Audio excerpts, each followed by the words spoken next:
making it to our Uno Mobile Wildcard Series Community Cup. Our finalists will be playing with the same rules they used in the qualifiers. Classic solos, stack, and our one house card rule, discard all. Competitors will work their way through a 16-player bracket with the top 2 players from each match moving on to the next round, all the way to the grand finals. Instead of relying on score, our matches will continue to be played until the first player reaches 3 wins. That player will move on to the next round, along with the player with the second best record. If players are tied in wins, we'll have that covered in the rulebook. Finally, if you make it to the grand finals match, you will be playing for your share of the $5,000 prize pool, along with a unique in-game title and a pile of diamonds. Good luck, and may the best player win.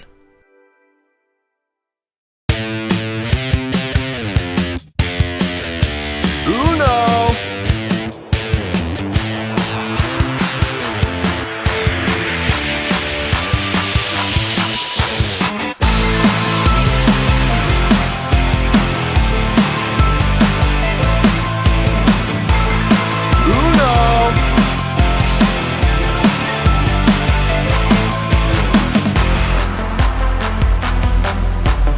Players from all over North America battled their way through a series of qualifiers, with the 16 best making it to our Uno Mobile Wildcard Series Community Cup. Our finalists will be playing with the same rules they used in the qualifiers. Classic solos, stack, and our one house card rule, discard all. Competitors will work their way through a 16-player bracket with the top 2 players from each match moving on to the next round, all the way to the grand finals. Instead of relying on score, our matches will continue to be played until the first player reaches 3 wins. That player will move on to the next round, along with the player with the second best record. If players are tied in wins, we'll have that covered in the rulebook. Finally, if you make it to the grand finals match, you will be playing for your share of the $5,000 prize pool, along with a unique in-game title and a pile of diamonds. Good luck, and may the best player win.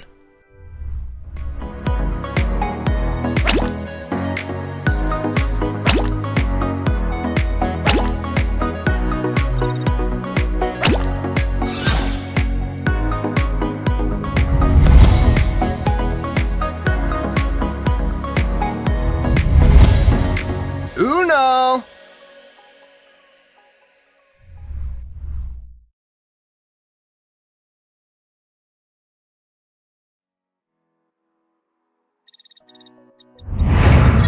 Hello Uno Mobile fans and audiences all across the world. I'm Alex Bohr, a community manager here at Mattel 163. I am beyond excited to talk about the Uno Mobile Wildcard Series, an accessible and competitive space where anybody can play and prove their skills in Uno. As the world's #1 card game and with over 50 years of history, everybody is an expert in Uno. In the mobile game, Mattel 163 innovates with new ways to play, special wildcards, and regular events. Uno Mobile has grown into a global sensation. We have over 200 million digital players, over 20 billion in-game matches, and hundreds of thousands of new players joining every day. It's a new cultural phenomenon for all generations and demographics. We've already worked with Korean pop group BTS, NBA MVP Giannis, and social media game changer Bitmoji. We believe that esports is for more than just hardcore gamers. If esports, like many in the market, require dedicated time and special training, they're accessible to only a limited number of people. We want a space where anyone can play. So we're pleased to introduce the Uno Mobile Wildcard Series. This series will be the first tournament of its kind. With wildly unpredictable fun and a famously low barrier to entry, we're evolving into the future of mobile esports. The first stunt of the Wildcard Series is All Stars, a unique, high-stakes show match that you can watch throughout this August. But that's just the beginning. Mattel 163 will extend the fun to the Community Cup that anyone can join in Q4 2022. We will have more to announce for Uno Mobile in the coming months. More opportunities to connect with a growing community and more innovations that push the boundaries. Stay tuned for the All Stars live streams, Hope you have fun, and thank you. Uno! Players from all over North America battled their way through a series of qualifiers, with the 16 best making it to our Uno Mobile Wildcard Series Community Cup. Our finalists will be playing with the same rules they used in the qualifiers: classic solos, stack, and our one house card rule, discard all. Competitors will work their way through a 16-player bracket, with the top 2 players from each match moving on to the next round, all the way to the grand finals. Instead of relying on score, our matches will continue to be played until the first player reaches 3 wins. That player will move on to the next round, along with the player with the second best record. If players are tied in wins, we'll have that covered in the rulebook. Finally, if you make it to the grand finals match, you will be playing for your share of the $5,000 prize pool, along with a unique in-game title and a pile of diamonds. Good luck, and may the best player win. Players from all over North America battled their way through a series of qualifiers, with the 16 best making it to our Uno Mobile Wildcard Series Community Cup. Our finalists will be playing with the same rules they used in the qualifiers: classic solos, stack, and our one house card rule, discard all. Competitors will work their way through a 16-player bracket, with the top 2 players from each match moving on to the next round, all the way to the grand finals. Instead of relying on score, our matches will continue to be played until the first player reaches 3 wins. That player will move on to the next round, along with the player with the second best record. If players are tied in wins, we'll have that covered in the rulebook. Finally, if you make it to the grand finals match, you will be playing for your share of the $5,000 prize pool, along with a unique in-game title and a pile of diamonds. Good luck, and may the best player win.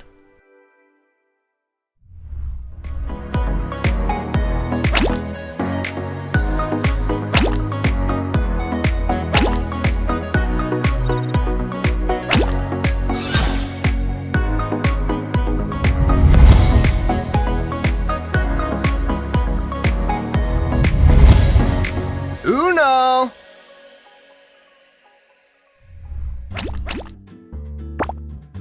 Welcome to Uno Mobile Wild Talk, where we talk about the top highlights from last month and bring you a sneak peek of all the great stuff coming up next month only to Uno Mobile. As always, we'll be announcing new gift codes during the show, so keep watching so you don't miss your chance to get free prizes. Uno Mobile has been all about the Kung Food collection this January. This special card collection celebrates the Lunar New Year, and unlike previous card collections, this is a 2-for-1 deal. Once you collect every card in the set, you can change the art that appears at the front of the cards. Both sets feature a delicious spread of traditional Chinese food. And now, there will be up to 8 cards in every booster pack this collection, making it easier and faster to fill those missing cards. There's still lots of time to participate. The Kung Food collection runs until February 26th, so you still have time to start your collection and complete it. If Chinese food just isn't for you, don't worry, because there's another great collection coming right after. I don't want to give the theme away, but if you have any guesses, put them below in the comments. I'm all ears. Without further ado, the Community Cup 2023 has officially started. This year, we'll have a new Community Cup every month. And every month, there's going to be a $5,000 prize pool and $600,000 worth of in-game prizes waiting for you to win. And each Community Cup, the top 2 players will advance to the annual finals in November. Players in the US and Canada can get in on this unpredictable fun and play their way to being an esports star. Speaking of prizes, I think now is time to announce a new gift code before we end the show. Are you ready? Today's gift code is Lucky Charm. That's in all caps, LUCKYCHARM. You can go redeem it in Uno Mobile under Settings, Gift Code, and redeem your prizes. Thank you all for watching. We hope you enjoyed the show, and we hope you enjoy the Community Cup Finals and we can't wait for another year of awesome Uno mobile content. Uno! Players from all over North America battled their way through a series of qualifiers, with the 16 best making it to our Uno Mobile Wildcard Series Community Cup. Our finalists will be playing with the same rules they used in the qualifiers: classic solos, stack, and our one house card rule, discard all. Competitors will work their way through a 16-player bracket, with the top 2 players from each match moving on to the next round, all the way to the grand finals. Instead of relying on score, our matches will continue to be played until the first player reaches 3 wins. That player will move on to the next round, along with the player with the second best record. If players are tied in wins, we'll have that covered in the rulebook. Finally, if you make it to the grand finals match, you will be playing for your share of the $5,000 prize pool, along with a unique in-game title and a pile of diamonds. Good luck, and may the best player win. Oh my god! I really won! She's gonna drink it, guys! I gotta drink the gold! Pikachu, your champion of the Uno Mobile Wildcard Series All-Stars. First and foremost, are we drinking the gold card? What's going on? Oh my god, I'm going to stream myself melting the gold card and making it into a drinkable thing, and then I'm gonna drink it on stream. It's one of those things I will keep till I'm like 80 years old, and if I ever have like grandchildren or whatever, they're gonna ask me about it. I'm gonna be like, yeah, I won a Uno tournament in August of 2022. Sure. Did you expect Uno to be such a competitive game? I thought Uno was super casual, but then when I'm like playing it, I noticed I wasn't saying anything because I was actually like trying. What was another strategy that you used throughout to win? Pray for good cards. Every time I try, I just pray like, get me a good card. RNG, you know, luck. Cutie Cinderella, from week 1, she said you were the person to win. I love you, cutie. Thanks for believing in me. Uno!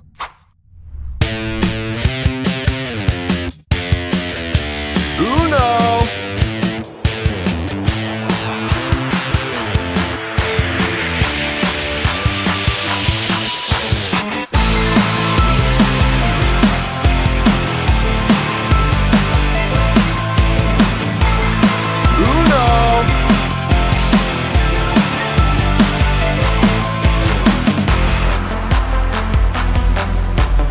Players from all over North America battled their way through a series of qualifiers, with the 16 best making it to our Uno Mobile Wildcard Series Community Cup. Our finalists will be playing with the same rules they used in the qualifiers: classic solos, stack, and our one house card rule, discard all. Competitors will work their way through a 16-player bracket, with the top 2 players from each match moving on to the next round, all the way to the grand finals. Instead of relying on score, our matches will continue to be played until the first player reaches 3 wins. That player will move on to the next round, along with the player with the second best record. If players are tied in wins, we'll have that covered in the rulebook. Finally, if you make it to the grand finals match, you will be playing for your share of the $5,000 prize pool, along with a unique in-game title and a pile of diamonds. Good luck, and may the best player win.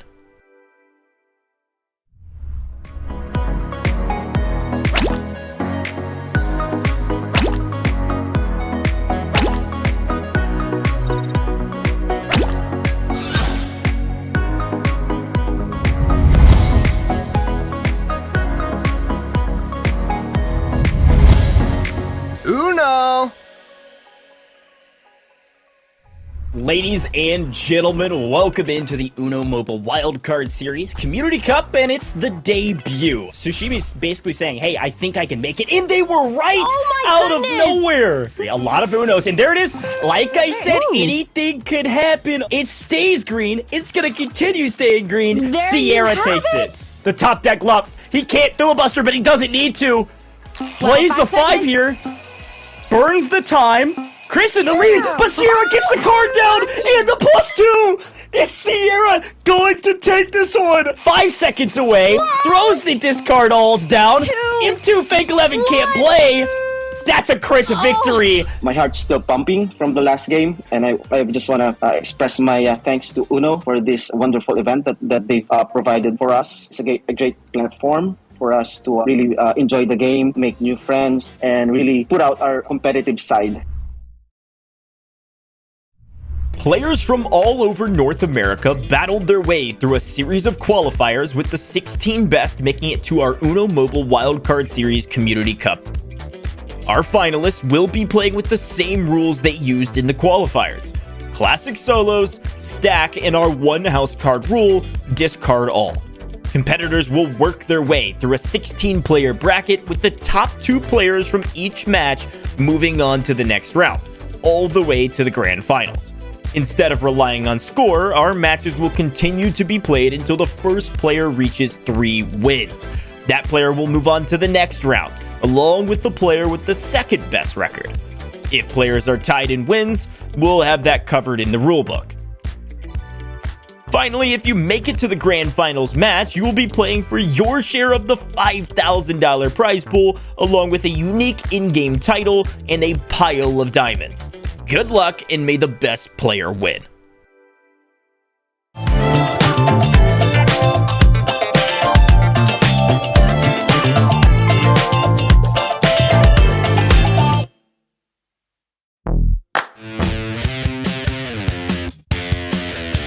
Uno.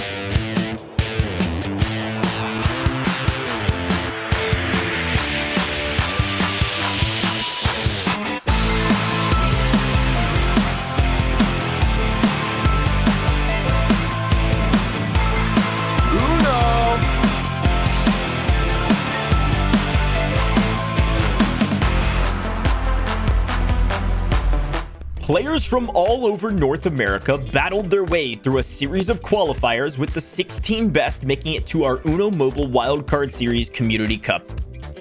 Our finalists will be playing with the same rules they used in the qualifiers: classic solos, stack, and our one house card rule, discard all. Competitors will work their way through a 16-player bracket, with the top 2 players from each match moving on to the next round, all the way to the grand finals. Instead of relying on score, our matches will continue to be played until the first player reaches 3 wins. That player will move on to the next round, along with the player with the second best record. If players are tied in wins, we'll have that covered in the rulebook. Finally, if you make it to the grand finals match, you will be playing for your share of the $5,000 prize pool, along with a unique in-game title and a pile of diamonds. Good luck, and may the best player win.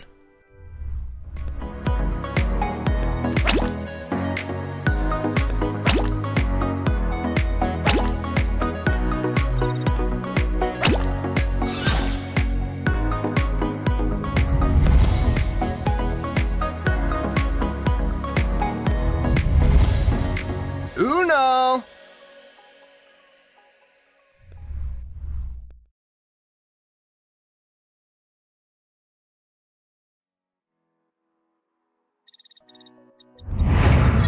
Hello Uno Mobile fans and audiences all across the world. I'm Alex Bohr, a community manager here at Mattel 163. I am beyond excited to talk about the Uno Mobile Wildcard Series, an accessible and competitive space where anybody can play and prove their skills in Uno.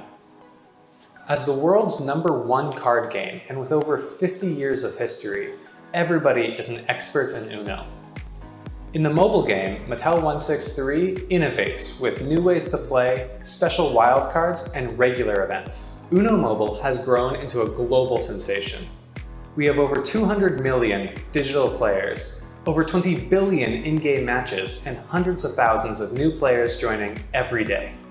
It's a new cultural phenomenon for all generations and demographics. We've already worked with Korean pop group BTS, NBA MVP Giannis, and social media game changer Bitmoji. We believe that esports is for more than just hardcore gamers. If esports, like many on the market, require dedicated time and special training, they're accessible to only a limited number of people. We want a space where anyone can play. So we're pleased to introduce the Uno Mobile Wildcard Series. This series will be the first tournament of its kind. With wildly unpredictable fun and a famously low barrier to entry, we're evolving into the future of mobile esports. The first stunt of the Wildcard Series is All Stars, a unique, high-stakes show match that you can watch throughout this August. But that's just the beginning. Mattel 163 will extend the fun to the Community Cup that anyone can join in Q4 2022. We will have more to announce for Uno Mobile in the coming months. More opportunities to connect with a growing community and more innovations that push the boundaries. Stay tuned for the All Stars live streams. Hope you have fun and thank you. Uno! Players from all over North America battled their way through a series of qualifiers, with the 16 best making it to our Uno Mobile Wildcard Series Community Cup. Our finalists will be playing with the same rules they used in the qualifiers: classic solos, stack, and our one house card rule, discard all. Competitors will work their way through a 16-player bracket, with the top 2 players from each match moving on to the next round, all the way to the grand finals. Instead of relying on score, our matches will continue to be played until the first player reaches 3 wins. That player will move on to the next round, along with the player with the second best record. If players are tied in wins, we'll have that covered in the rulebook. Finally, if you make it to the grand finals match, you will be playing for your share of the $5,000 prize pool, along with a unique in-game title and a pile of diamonds. Good luck, and may the best player win. Players from all over North America battled their way through a series of qualifiers, with the 16 best making it to our Uno Mobile Wildcard Series Community Cup. Our finalists will be playing with the same rules they used in the qualifiers: classic solos, stack, and our one house card rule, discard all. Competitors will work their way through a 16-player bracket, with the top 2 players from each match moving on to the next round, all the way to the grand finals. Instead of relying on score, our matches will continue to be played until the first player reaches 3 wins. That player will move on to the next round, along with the player with the second best record. If players are tied in wins, we'll have that covered in the rulebook. Finally, if you make it to the grand finals match, you will be playing for your share of the $5,000 prize pool, along with a unique in-game title and a pile of diamonds. Good luck, and may the best player win.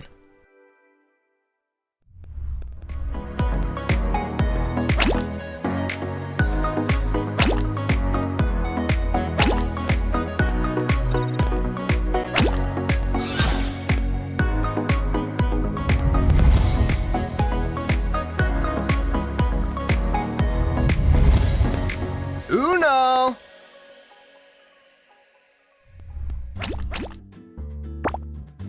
Welcome to Uno Mobile Wild Talk, where we talk about the top highlights from last month and bring you a sneak peek of all the great stuff coming up next month only to Uno Mobile. As always, we'll be announcing new gift codes during the show, so keep watching so you don't miss your chance to get free prizes. Uno Mobile has been all about the Kung Fu collection this January. This special card collection celebrates the Lunar New Year, and unlike previous card collections, this is a 2-for-1 deal. Once you collect every card in the set, you can change the art that appears at the front of the cards. Both sets feature a delicious spread of traditional Chinese food. And now, there will be up to 8 cards in every booster pack this collection, making it easier and faster to fill those missing cards. There's still lots of time to participate. The Kung Fu collection runs until February 26th, so you still have time to start your collection and complete it.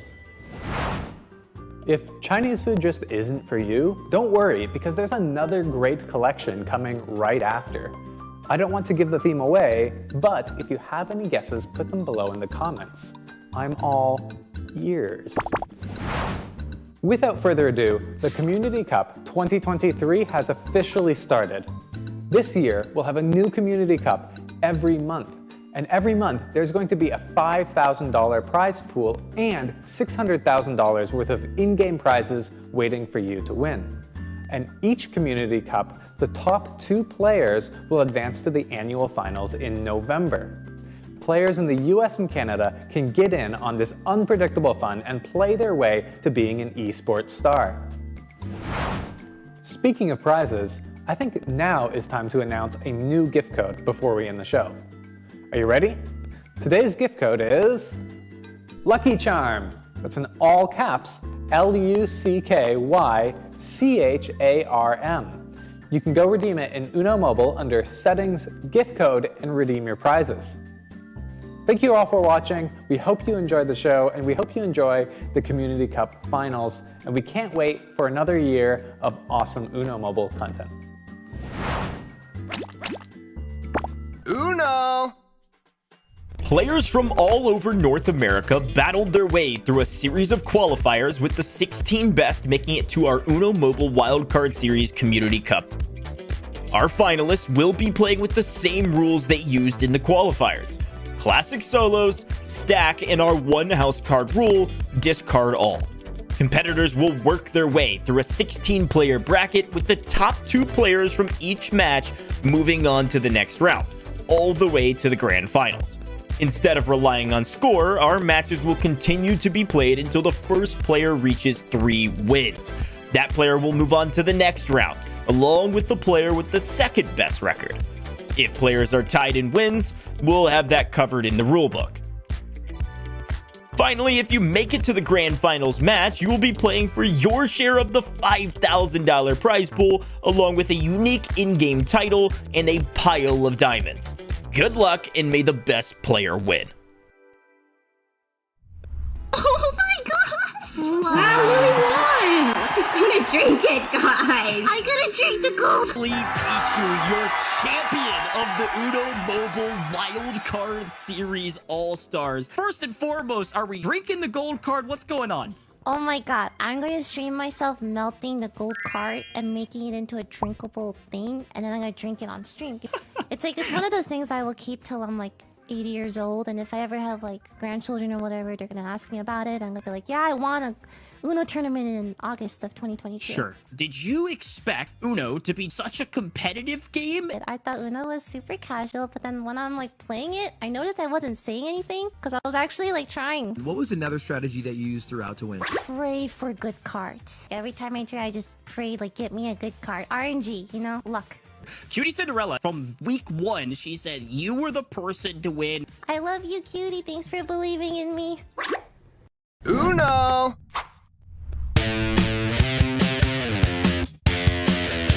Uno!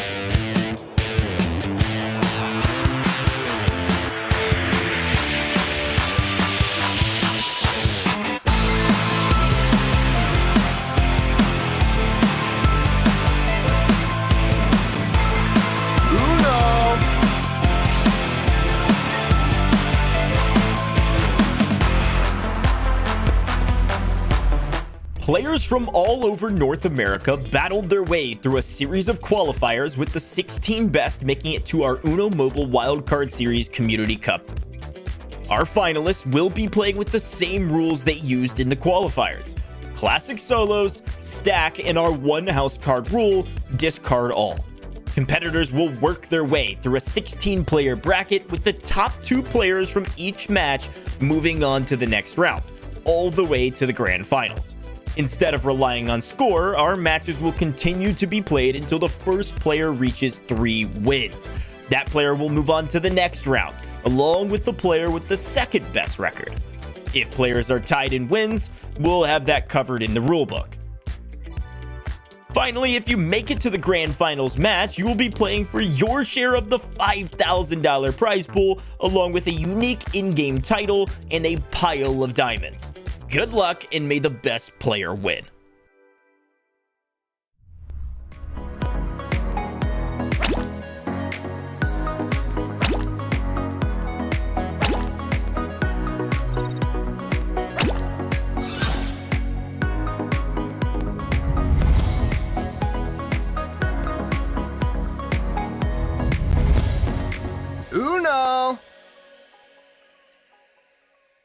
Ladies and gentlemen, welcome into the Uno Mobile Wildcard Series Community Cup, and it's the debut. Sushimi's basically saying, hey, I think I can make it, and they were right out of nowhere. A lot of Unos, and there it is. Like I said, anything could happen. It stays green. It's going to continue staying green. There Sierra you have takes it. it. The top deck lump. He can't filibuster, but he doesn't need to. Plays the 5 here. Burns the time. Chris in the lead, but Sierra gets the card down and the +2. It's Sierra going to take this one. 5 seconds away. Throws the discard alls down. M2 Fake 11 can't play. That's a Chris victory. My heart's still pumping from the last game, and I just want to express my thanks to Uno for this wonderful event that they've provided for us. It's a great platform for us to really enjoy the game, make new friends, and really put out our competitive side. Players from all over North America battled their way through a series of qualifiers, with the 16 best making it to our Uno Mobile Wildcard Series Community Cup. Our finalists will be playing with the same rules they used in the qualifiers: classic solos, stack, and our one house card rule, discard all. Competitors will work their way through a 16-player bracket, with the top 2 players from each match moving on to the next round, all the way to the grand finals. Instead of relying on score, our matches will continue to be played until the first player reaches 3 wins. That player will move on to the next round, along with the player with the second best record. If players are tied in wins, we'll have that covered in the rulebook. Finally, if you make it to the grand finals match, you will be playing for your share of the $5,000 prize pool, along with a unique in-game title and a pile of diamonds. Good luck, and may the best player win. Unbelievable. Listen to the celebration. Oh my god. I don't even know what I just did, but I did it. No way, dude.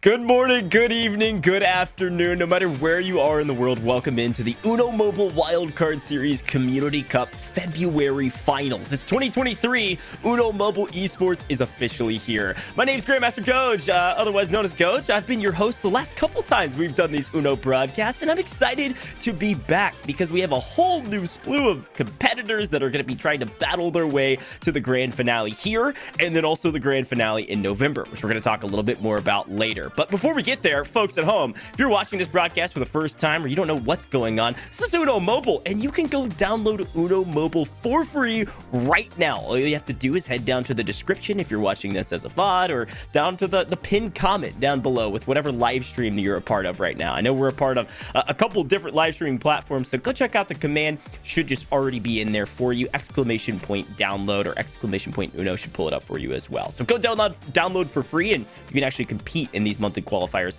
coming down the line. Now, we talked a little bit about what's going on. You saw a couple of the different videos beforehand, but look, all of our players are going to be trying to win some cash today, as well as a spot in the grand finale. But you all at home can also win.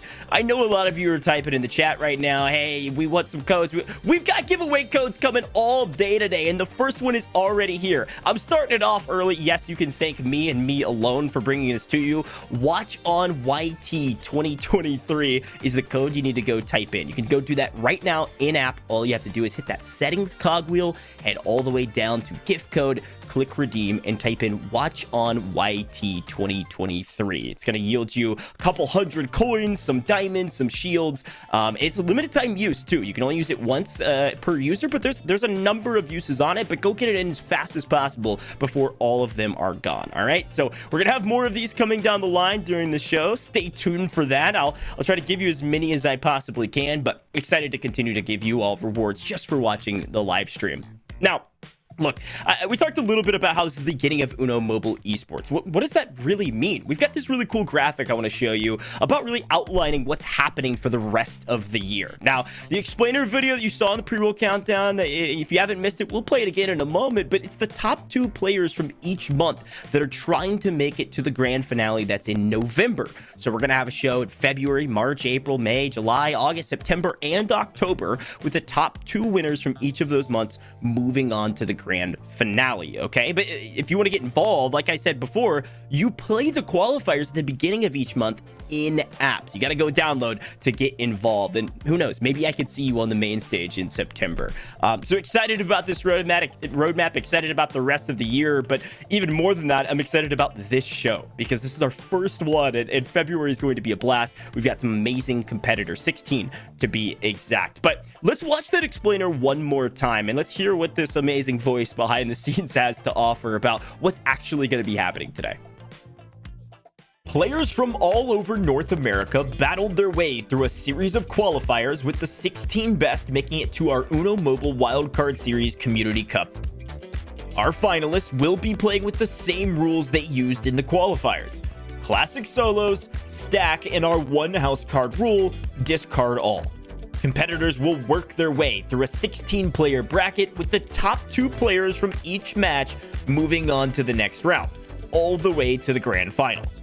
Instead of relying on score, our matches will continue to be played until the first player reaches 3 wins. That player will move on to the next round, along with the player with the second best record. If players are tied in wins, we'll have that covered in the rulebook. Finally, if you make it to the grand finals match, you will be playing for your share of the $5,000 prize pool, along with a unique in-game title and a pile of diamonds. Good luck, and may the best player win. Unbelievable explanation, Gojj. And as much as I like to hear myself talk, and it's really cool to hear exactly what's going to be happening today, we'll talk a little bit more about that. Instead of just doing this entire broadcast myself, I have to bring in one of my good friends, the other caster that's going to be bringing you all the action today. Welcome in Katie Bedford. Katie, how are we doing? I am a wonderful. Look, that explainer, incredible, Gojj, doing an amazing job as always. But I'm really, really grateful to be here. I think it's going to be so much fun. We were taking a look at some of the competitors behind the scenes, and things are going to get real spicy today. Yeah, no, absolutely. We're taking a look at the bracket. We're excited to show that to you. But we heard kind of through this explainer some of the rules. And before we get into the minutia of those rules, we're going to be playing some games with chat. Okay, chat, we want you to all liven up. We're going to be giving you some codes, but it's also time for you to participate. So what I need from you is very simple. I need you to unscramble this phrase, okay?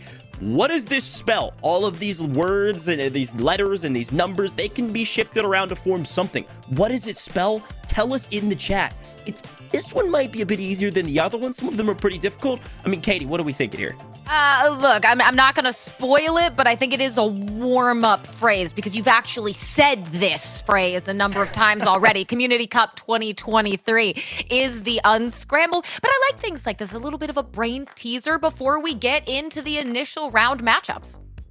Look, we got to warm everybody up because we've got some insane competition coming inside of Uno Mobile. So we'll have some competition in chat as well to see who can type it in the fastest. And if I see your name, I might even call you out by name if you get it before everybody else. So get active in that chat because we're going to need you to start typing things in quickly, especially some of those codes that are coming up. But I talked about the rules overall in that video. Let's talk about some of the minutia of the rules. So let's go into a little bit more of some specifics here, Katie. Look at these rules today. The big one for those Uno Mobile lovers out there is the bottom rule: stack and discard all. That is the only house rule and house cards that we're adding to the game. Otherwise, it's just classic solos like the video mentioned. So you can stack your +4s and your +2s, and then you also have that house card of discard all. But talk to me about the other 2 rules about how we'll actually be progressing through this bracket. Of course. So each individual matchup, when we start with the initial 16 broken down into 4 groups, they can have up to 9 rounds that occur here of Uno, but it's the first to 3 wins that's going to be the key there. But it's not just that person. Yes, once they get their 3 wins, it's over. You then figure out who was second place. Did they get 2 wins? Was there a 1-win tie that goes to some of those different differential breakdowns? But it's really going to be a contest of who wants to be hyper aggressive, try and get those wins under their belt quickly, and who, Gojj, might actually try and just play for that second place guarantee to move on. Yeah, it's a great point. So as a reminder, quick summary, Katie broke it down perfectly. It's the first player to 3 wins that moves on, and then it's the second highest win count that moves on as well. The player with the second highest amount of wins moves on, and if there's a tie there, we then go to score. So we'll talk a little bit more about that as we continue forward into the tournament, but that's how this is going to work. So speaking of that, and speaking of the way the players are going to move on, let's take a look at the players and the bracket to see where everybody lines up and how they'll be moving forward. So here are all of our players. Now, again, they worked their way through the in-game qualifiers to make it here on the main stage. They battled against thousands of other players, and they were the top of their qualifier days to make it here. Now they've got to go through our live broadcast group stages that we're calling our qualifiers as well to make it to the semifinals. So you can see our players are grouped up in Group A, B, C, and D. And, well, we've got some great names, Katie. Anybody that sticks out to you in this list? Look, Rect called it out in chat. I'm going to call it out on broadcast. Group B, Big Daddy, is a confident name to have, Gojj, if you're going into a community cup like this. Gotta be my favorite. But we even have some of the tried and true Pokemon legends here. Ash is in Group C, Misty down in Group D. And I think one of the things about it that's so fun for me, Gojj, is that we don't actually know what we're gonna get out of any of these competitors. So you could have some dark horses come out of nowhere that, I don't know, man, maybe Shorty's got what it takes. We'll have to wait and see. But I'm really excited about this one. Yeah, that's a great call out. This is a community cup, right? Like, we don't have these whole player resumes that we like break down analytically to figure out who we think could win. These are all people all trying to prove themselves and potentially become the next Uno Mobile Esports like legend, right? So I saw player 1 in the bracket as well. If you've got the player 1 handle in Uno Mobile, you've got to be an OG. You've got to be one of the original players that's been playing Uno Mobile for a long time in order to just secure player 1. So I'll be looking out for player 1 today as well in each of our groups. But exciting to see the players, exciting to see that bracket. Again, 2 players will be moving on in each of those groups to get us to our final 8, and then of course our final 4 for the finals today. So excited about that, and I want to take a look at our matchup as well, because Katie, I believe I'm getting word from production, our game is about to be underway. Here's our first round. We've got Laura, we've got Fuel, we've got Hef, and we've got Pocahontas Alex. Excited about all 4 of these, and you don't have to stay on the edge of your seats for too long, because game number 1 of Group A is underway. Katie, couldn't be more excited. No, I couldn't be either. You can already see about 15 seconds off the 3-minute counter. That's how much they're going to get for this game. They're going to have, as you can see right now with Fuel, 10 seconds for the first 2 minutes to make their decisions as we get one of those discard alls going down. And then in that last minute, they only get 5 seconds, and that's where things can really start to get crazy. Ooh, that was a bold +4 early. Went ahead and threw the stack down, and those are some of the decisions we'll be talking about today. Is when do you want to play your +4s?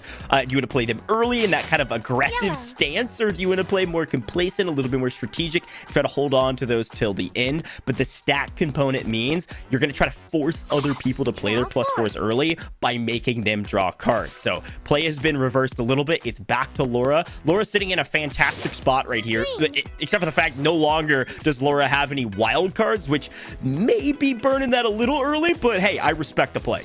Yeah, I mean, if you were at sub 1 minute and maybe those points are coming in, you want to get rid of something, not the worst idea, but I agree. A little bit early on, but Fuel, you've got to feel for the start of this round, because it has been all downhill almost instantaneously. As we move over to Alex, does get an immediate play with that pull onto the green card. We'll see what Hef decides to do. We'll go with that red. And for Laura, if you have an Uno, that is not going to be good news as you get that +4. Yeah, that was almost unfortunate for everyone besides Laura, because Hef could have changed the color to red without burning the wild by playing a 7. Laura had a 7 and could have won there. Craziest circumstances to see Hef actually drop the +4 early. Now, Laura drew the discard all, so she's right back into the mix to potentially win this thing. But I'm going to be honest, I've been surprised with some of the way these players have been burning those wilds incredibly early. Harkening back to the debut we did in December, people hoarded those things. So, Katie, I mean, we're down to the last 60 seconds here. These games move quickly, and that is an insane top deck draw with less than 60 seconds left. Laura back down to Uno. Now everyone knows on that blue play, right, what exactly is happening here. So you're going to be Hef. You're saying, how can I avoid what's happening with Laura? And well, you simply can't. An amazing play. We saw a ton of supporters for Laura in chat. Well, pays off well, a decisive round 1 win. I gotta say too, like as a reminder for everybody at home, I know you know this, they can't see each other's cards, so there was a couple insanely fortunate things that happened for Laura there in order to secure their win. Like Laura played those wild cards early, played the blue, telegraphed that they had that other blue card in their hand as their last and final card.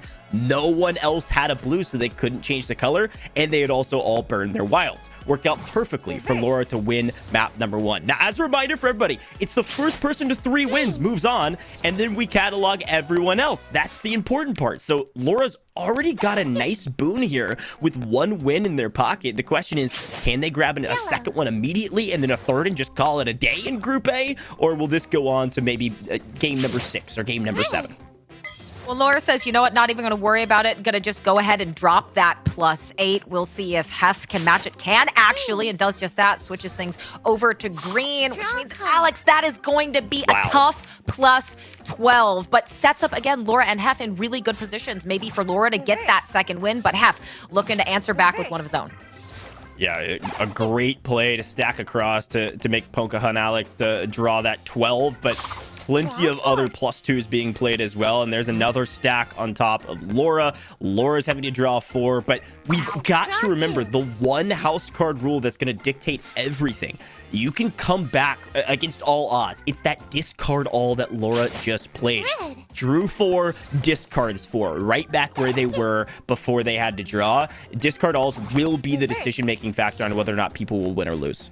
Well, and that was such an excellent play by Laura to hit that reverse because she knows Hef had that red, so she's hoping maybe Fuel or Alex will do something. Unfortunately, not able to deny that current Uno, but they're going to be on the reverse game. They don't want this going anywhere near Hef, but it skips over. Will have to draw a card and can play it again. Lucky for Hef, but Alex has the cards to potentially make a play here, depending on if there can be some sort of a reverse, although no one has a card just yet. It was a great play by Alex, by the way, to reverse back into Fuel after they played their discard all that was blue because, well, Fuel didn't have any more blues. They played them all. So it's a massive moment. Now, what was cool about that one, Hef could have played either card, elected not to telegraph what their final card would be, and stuck with the red in their hand. Color has been changed. Back to blue because they know Fuel doesn't have one unless you top deck draw a skip. Right to Hef, who also top deck draws a blue. This is coming down to the wire, Katie. 40 seconds left. You can see right now Hef in first. Fuel and Laura actually kind of dueling for that second place right now based on their cards. But can Hef get to that red? Hasn't been able to shake it just yet. But now it goes to a green, which Hef will be able to play. You're going to see Fuel goes for the challenge, does not succeed, and now takes a +6 for it. Nearly had to at that point with only 20 seconds left. Coming down to the wire. Again, all players can see who's in first and who's in second. They're going to try to play against it accordingly. They've got to get around, and Laura's got to get this discard all out, but it's going to have to draw. This is a tough spot as we swing around the map. It looks like Hef is going to be in first, leading the charge. The +2 can't be played. Katie, I think that's all they wrote. Hef taking the win at the final buzzer. And not just that, but Hef in the plays from the rest of the table denies Laura getting that second place as well. So you're going to see all of those points from those additional cards going toward Hef. A great job to hold on. You could sense a little bit of frustration there, right? Saying, how many times did we see that Uno happening? But regardless, even though he wasn't able to play that final card, does get the hold with those 5 seconds to run out the timer and is able to take first place. Yeah, I feel like we need to take a collective breath. Things are moving so fast, but Hef played it perfectly because they were able to kind of filibuster their last 5 seconds, burn out the rest of the clock, and not have to play a card, not allow anyone else to play a card in the final moments. Everybody was playing so aggressively fast, and Hef was slowing it down, saying, yo, I got this. But back into it. We've got 1 win on the side of Laura, 1 win on the side of Hef. One a bit more decisive than the other, but overall, having a win under your belt's got to feel good right now, only 2 maps in. Yeah, exactly. You said Hef wants to answer back, does exactly that against Laura, who had some opportunities, just wasn't able to really execute on them. Hef will continue this yellow. We get a nice discard all there from Alex, who's really been struggling here. It seems to be getting hit with consistent amounts of cards. It'll get changed to a red. Not going to be helpful for Laura unless she wants to play that +4. See if she does. Because that's the thing. Do you want to hold on to it? That's what she chooses to do. Or do you want to play those wilds early? I mean, you've got sub 2 minutes left. Yep, absolutely. 3-minute games into our 33% of the way through this map, so you got to be careful about what cards you have left over. I will say something about Laura that I respect a ton. Laura is not afraid to play wilds. I've mentioned this before. I'll mention it again. There's this strategy where you want to hold on to those wild cards towards the end so that you can make sure you can play your final card. These players seemingly do not use that strategy. They say, I want to burn these as fast as possible in order to mess up the other players and get as many cards in their hand as possible and see if I can draw those discard alls. They know Laura doesn't have any blues. They know Hef doesn't have any reds, but they also know they have much fewer cards than they started with. Well, on top of this, too, Uno for Laura, and with a 0 on top of that. And a 2 will be great if we get into that numbers game, which we saw last time around. But it's also double yellows for Laura, so that could potentially make things tricky depending on what ends up happening. Yeah, you need a little bit of variability in colors towards the end. And a fantastic draw from Laura, I think. Okay, I was going to say, if I was in that spot, I think I saved the +4 until the final seconds, but you are putting Hef way over that margin by burning it early. You're forcing it to be yellow, and so far, nobody's been able to change it because everybody else has burned their wilds as well. Boom. Laura's not only on Uno, but also on 0 points in a perfect position to take this. Yeah, an excellent position will put her at 2 wins. On top of that, already has an amazing score amount from that first win at 190, and there you go. Doesn't even need to get there, Gojj. And some amazingly lucky blue pulls for Laura and that +4. She was able to combine an amazingly high discard all on top of that. So really, everything that could have gone her way went her way, and she played it exceptionally well. Group A, starting off with a bang. Laura in the lead with 2 wins overall, in a great position to move on regardless of whether or not they make it to 3 wins first.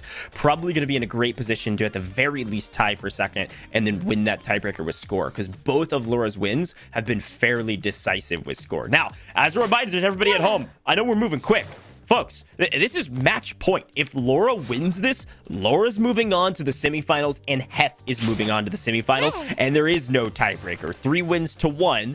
Of course, Fuel and Alex could certainly drop 3 wins in a row and take this whole thing and change everything up. But the onus responsibility to keep their lives in this tournament completely falls on Fuel and Alex to, at the very least, tie up Hef in win count. Well, take a look at this. Hef has 2 +4s in that deck to work with and could potentially use that to kind of harm Laura if we get that reverse, right? Depending on how close she gets, she will now be 1 card away from popping that Uno. Goes back to red, discard all from Alex, the best position we've seen Alex in this entire time, but Fuel's there as well. So actually, maybe the most competition we've seen so far, and a nice skip going over Laura, but Fuel forced to pull because he did not have a red. Yeah, it's a great +2. It will force Hef to probably stack on top, but luckily for Hef, got another +4 in the pocket. I saw Hef actually taking a top deck draw instead of playing one of those wilds earlier. That more harkens back to the strategy that I'm used to seeing on these stages. Look at the discard alls, Gojj, that Laura has for every color. Yeah, Laura's in a fantastic... That's a great call out. Laura could theoretically go out in 2 or 3 rounds here. Here's the problem. Hef's on +4, final card. No one can do anything about it. Bada bing, bada boom. Hef, 2 wins, tied with Laura at the top. It's almost assuredly going forward with both of these 2 players. Yeah, I couldn't have said it better myself. We just haven't seen a lot of that fight out of the other 2 players at this table to kind of make things mixy for Hef and Laura. It's really been a back and forth between them. But I think the key there was when Hef hit her with that +6, I believe it ended up being, that stack, and she just couldn't come back from it. She did have the discard alls and the colors to be able to make it happen, but Hef just simply had too few cards for a comeback to happen.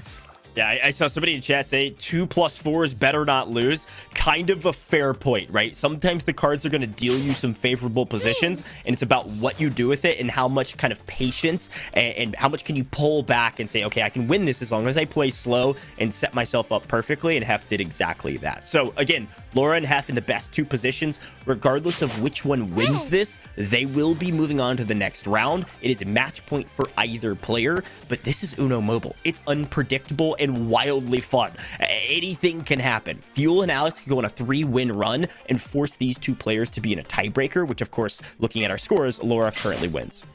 And take a look at that plays, that +4. We'll see, Laura, I imagine you're going to have to follow suit with that. Exactly, so you aren't eating that +4. We'll head over to Fuel, who will have to take it, only had a +2. But that means Alex still in a great position, right? Calls that Uno, throws out that wild, and will now have that discard all to use if it can get to that yellow position. But we'll see if Laura and Hef can maybe make something happen here, or Fuel can perhaps trip up Alex and deny the Uno. Oh, wow. Unless that happens. I don't know if that was a cast or curse or what goes, but Fuel picks the worst possible color, and Alex, maybe starting one of those runs you were talking about, gets on the board. Look, I gotta say, I was gonna call out Alex and say, save that wild. Nobody else is in a good position to win this. You had 2. The next highest was 4. Take the top deck draw. Keep that wild in hand until it's your final card, and you could win just like Hef did. But it all worked out. So I can't be the one giving strategy. Alex comes out on top, nets 1 win into the books. This is a must-win map for Alex to tie up at 2-2-2. And then it's really going to come down to the wire to see who will actually be moving forward. But hey, who knows? Maybe Fuel could grab a win here as well and really get things mixy. Again, the max we can play is 9, and we've already played 6, I believe. So we're kind of running out of runway here for some of the players down at the bottom. Yeah, but nice for Laura. You have 2 wilds to work with, that +4, as well as the change card, as things are moving very quickly. But unfortunately for Laura, there you go. Unless you want to play one of those wilds, you didn't have any blues. We'll swing things over to yellow. You can see she does have that skip card. But Alex in the game here. I feel like Alex is hungry now, wants to hit that 2-win spread with Laura and Hef. Yeah, maybe a little too hungry. Again, burning that wild early. Decent spread of colors, so should be able to continue to play unless somebody plays yellow. Good for Alex, though. Fuel does have a wild and elects to burn it. Now, can't stack, which is unfortunate, so gonna have to draw 4. And now with a wide modicum of colors, we'll be able to play on nearly everything, but not in a great position to win without a discard all in hand. Goes red. This will probably draw out Laura's +4 to add 8 to Fuel's fire, and it's certainly gonna fuel something. Probably a bit of rage, because Fuel went from almost on Uno to 10 total. Oh, that's gotta feel bad. Now, Alex can play a 6, nothing too crazy, but on top of that, this is what Laura was hoping for. Hits that skip onto the Fuel. Has been broadcasting the yellows, though, for a while, but now it's a Laura Uno, something we have seen time and time again, but we'll have to pull a card. Top deck, though, slaps that 4 right down, but does give Fuel the option for that discard all. Yeah, and a +2 there is huge, because Laura, again, on match point, it would have put the whole thing away. That would have put Laura and Hef to the finish line. Alex can stack, +4. We're going to see Laura go down with her red discard all, albeit only discarding 1 color. You've got Fuel, looking for 1 as well, and this is where they could drop all of their yellows. It would telegraph that they don't have any more, though. It's going to burn a little bit of time here and elects to do it. So you know Fuel doesn't have any yellows, which means Laura is going to do everything in their power to drop this yellow 1 if they can, and that's exactly what they can do. A top deck discard all, drops both, goes Uno. Fuel keeps it alive, though. Keeps it alive. Laura forced to draw 1, but getting lucky as well with the number amounts as we have 35 seconds left. Only 4 total points for her with those number cards and sitting in first place. And that's where things are going to start to get scary, because that'll be the 3rd win for Laura as we get into the last 25 seconds. And Hef hit with a tough +4 toward the end of the game. It goes red, though. Great spot for Laura, great spot for Fuel. The question is, how fast can we play cards? Gets back to Laura. Elects to go ahead and go quickly. Finds 2 cards, still in first, though, with a 0 and 2. Incredible numbers, but Alex can play to a 0. A 0-0. This is going to be a close one. Laura and Alex tied on numbers. Reverses back to Laura, and I don't think she's going to have to play. It's tied at 0. Wow. But it goes to Laura, and... Yeah. Okay. Laura has had some of the most insanely lucky top card pulls, and we might see someone match that energy today, but if you're Alex, oh, that's gotta sting, Gojj. You're so close to pushing it to that next game. So that's the thing that's crazy, right? They both had 0 points. And of course, the game elects that Laura wins this. And I know there's some background info. I've done all the research on every tiebreaker there could possibly be. I didn't think about the fact that it could be 0-0 at the final buzzer. And Laura does end up taking it. That means Laura will move on. That'll put her to 3 wins overall. And that means our second highest wins is going to be Hef. So Laura and Hef moving on. Albeit, I got to give a shout out to Alex. Pocahontas Alex, very impressed with their gameplay. Just came online a hair too late. Yeah, and again, it's got to sting, but I think you said it best, right? A shout out to Alex, very necessary. As we take a look at these replays, Laura, given so many opportunities that she executed on excellently. Maybe not so much there with that +4, but at the end of the day, she was able to get those 3 wins. And Hef was able to hold on too, because in some of those latter games, wasn't necessarily always in a position to be able to run away with it.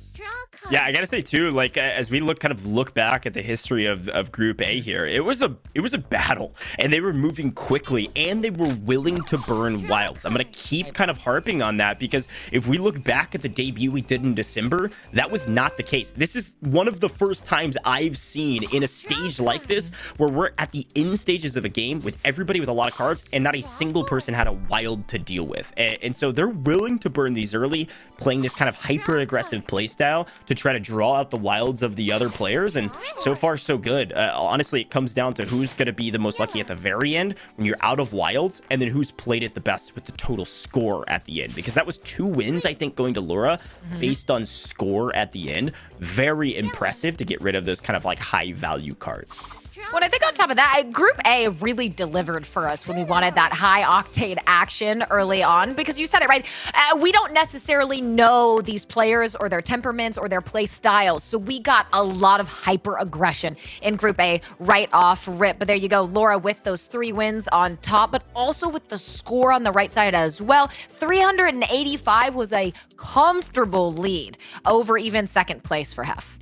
Yeah, no, sure. And I think that was the cool part to note, right? The score doesn't come into play at all unless there's a tiebreaker. So this is kind of one of those that's pretty dry and clean, right? Laura moves on with 3 wins. The second highest win count goes to Hef. So Laura and Hef will be moving on in our bracket to the semifinals. We'll be seeing a lot more of them, but unfortunately it's the end of the road for our other 2 players, Fuel and Pocahontas Alex. But, and again, I'll give some flowers to Alex, because Alex came online a little too late, but came out, really went out swinging. A very good ending couple maps for Alex. But let's take a look at the bracket. Let's see where they all kind of line up. As a reminder, our winners, first and second from each group, will be split up into different semifinals, so they won't be going against each other again, Katie. So you got Laura going to be participating in the semifinals B, and then we've got Hef participating in, Laura in semifinals A and Hef in semifinals B. But we're going to be moving to Group B. So if we could kind of like zoom in over to Group B, I would love to kind of like take a look at this. You've got Gojj, you've got Big Daddy, you got Neo and Poppy. We've got some love for Big Daddy in the chat. And then when we zoom back out, you'll be able to see that they're going to be moving to the different semifinals, just like Laura and Hef did. So that's kind of how this bracket works. Reshuffles and reseeds, so the players don't play against the exact same competition. Yeah, and what's great about that, right, is that it keeps things fresh. As you said, it's not going to be Laura and Hef battling against each other through the entirety of this. Now, they could both end up in that final and go head-to-head once more, but they will get a break and get a sense of the rest of the competition in the tournament by having that shuffle into the semifinal. But I'm excited to see what Group B has to offer for us, because, again, Group A was electric. They were hyper-aggressive. They weren't afraid to make some potentially risky plays, and it paid off, at least in the case of Laura and Hef. So when we look at Gojj, Big Daddy, Neo, and Poppy, I think that we're going to see maybe some of that similar energy, because again, Gojj, Big Daddy, they're not gonna be playing passive. That's all I'm saying. Yeah, no, sure. No, I totally agree. If Group A, if history's gonna repeat itself and they play like Group A, we're gonna blink an eye and we're gonna be in Group C already, and we're gonna see what Big Daddy and others can do. But I think the fun strategy point we could talk about as we wait on that match to start, that I love to see, was just how valuable discard all could be, right? It's the one house card we added in that's specific to Uno Mobile that allows you to discard all of the cards of the same color of that discard all. So when you're having to draw that kind of +4 or +8 or +12, you probably are going to be able to get rid of those fairly quickly, because you'll probably draw that discard all. And then the other fun strategy, Group B is here. We're going to see if they're going to be able to implement it. So a lot of people are saving their reverses to reverse into a discard all, because they know they can't play on the same color. Now, take a look at this as we get into the first match of Group B. Actually, Big Daddy has 2 wilds and a great, as you mentioned it, discard all for those greens once it gets to that point. And a skip happens over to Poppy, but I love that you mentioned that, right? Because that discard all card, as Uno, is there for Neo right now with a +4. So actually, a massive chance here for Neo to just run away with it right away, because Poppy presumably is going to want to play that +4 on top of it. And Neo says, easy peasy, thank you very much. I'll just drop my +4 on your head and close this game out at 1 minute and 58 seconds, essentially, exactly. Almost a minute of playtime, and it was over. And what Neo gets as well is so many points from all the cards the other players had. That's the thing, right? And that's the problem, and really why the strategy of holding that +4 till the end is so incredibly valuable. You basically can't do anything against it. The only cards that could have prevented that win would have been a skip or a reverse back around to another skip or another reverse to make sure they can't play it, right? And because it's stacked across to +12, that just means that win was so much more valuable than just a basic win where everybody's down to 3 or 4 cards, because they added +12 cards to their opponents. And probably reasonably, some of those are action cards, which are worth 20 points. And then if they drew a couple wilds in that, those are worth 50 points each. And the way our total score works is the winner of each map gets a kind of compiled sum, an adding together of all of the other players' points at the end of the game. And so that was a massive win for our first player in Group B. Well, I want to go back to what you were mentioning about those discard all cards, because it is so true, especially here in Uno Mobile, how valuable that card is for comeback potential, not only in competitions like this, but in casual play. You're never necessarily going to be at the point where you feel like you can't play the game anymore. Oh, you just know you're out of it, because that discard all, it gives you that opportunity for the comeback. Granted, we had some potential for it in that round, didn't execute on it because of all those perfectly synced +4s, but I do really like that potential as we jump in to the next round, and Neo with a decisive win first time around. We'll see if they can get it done again. They did it in a minute last time, so who knows what we're about to see.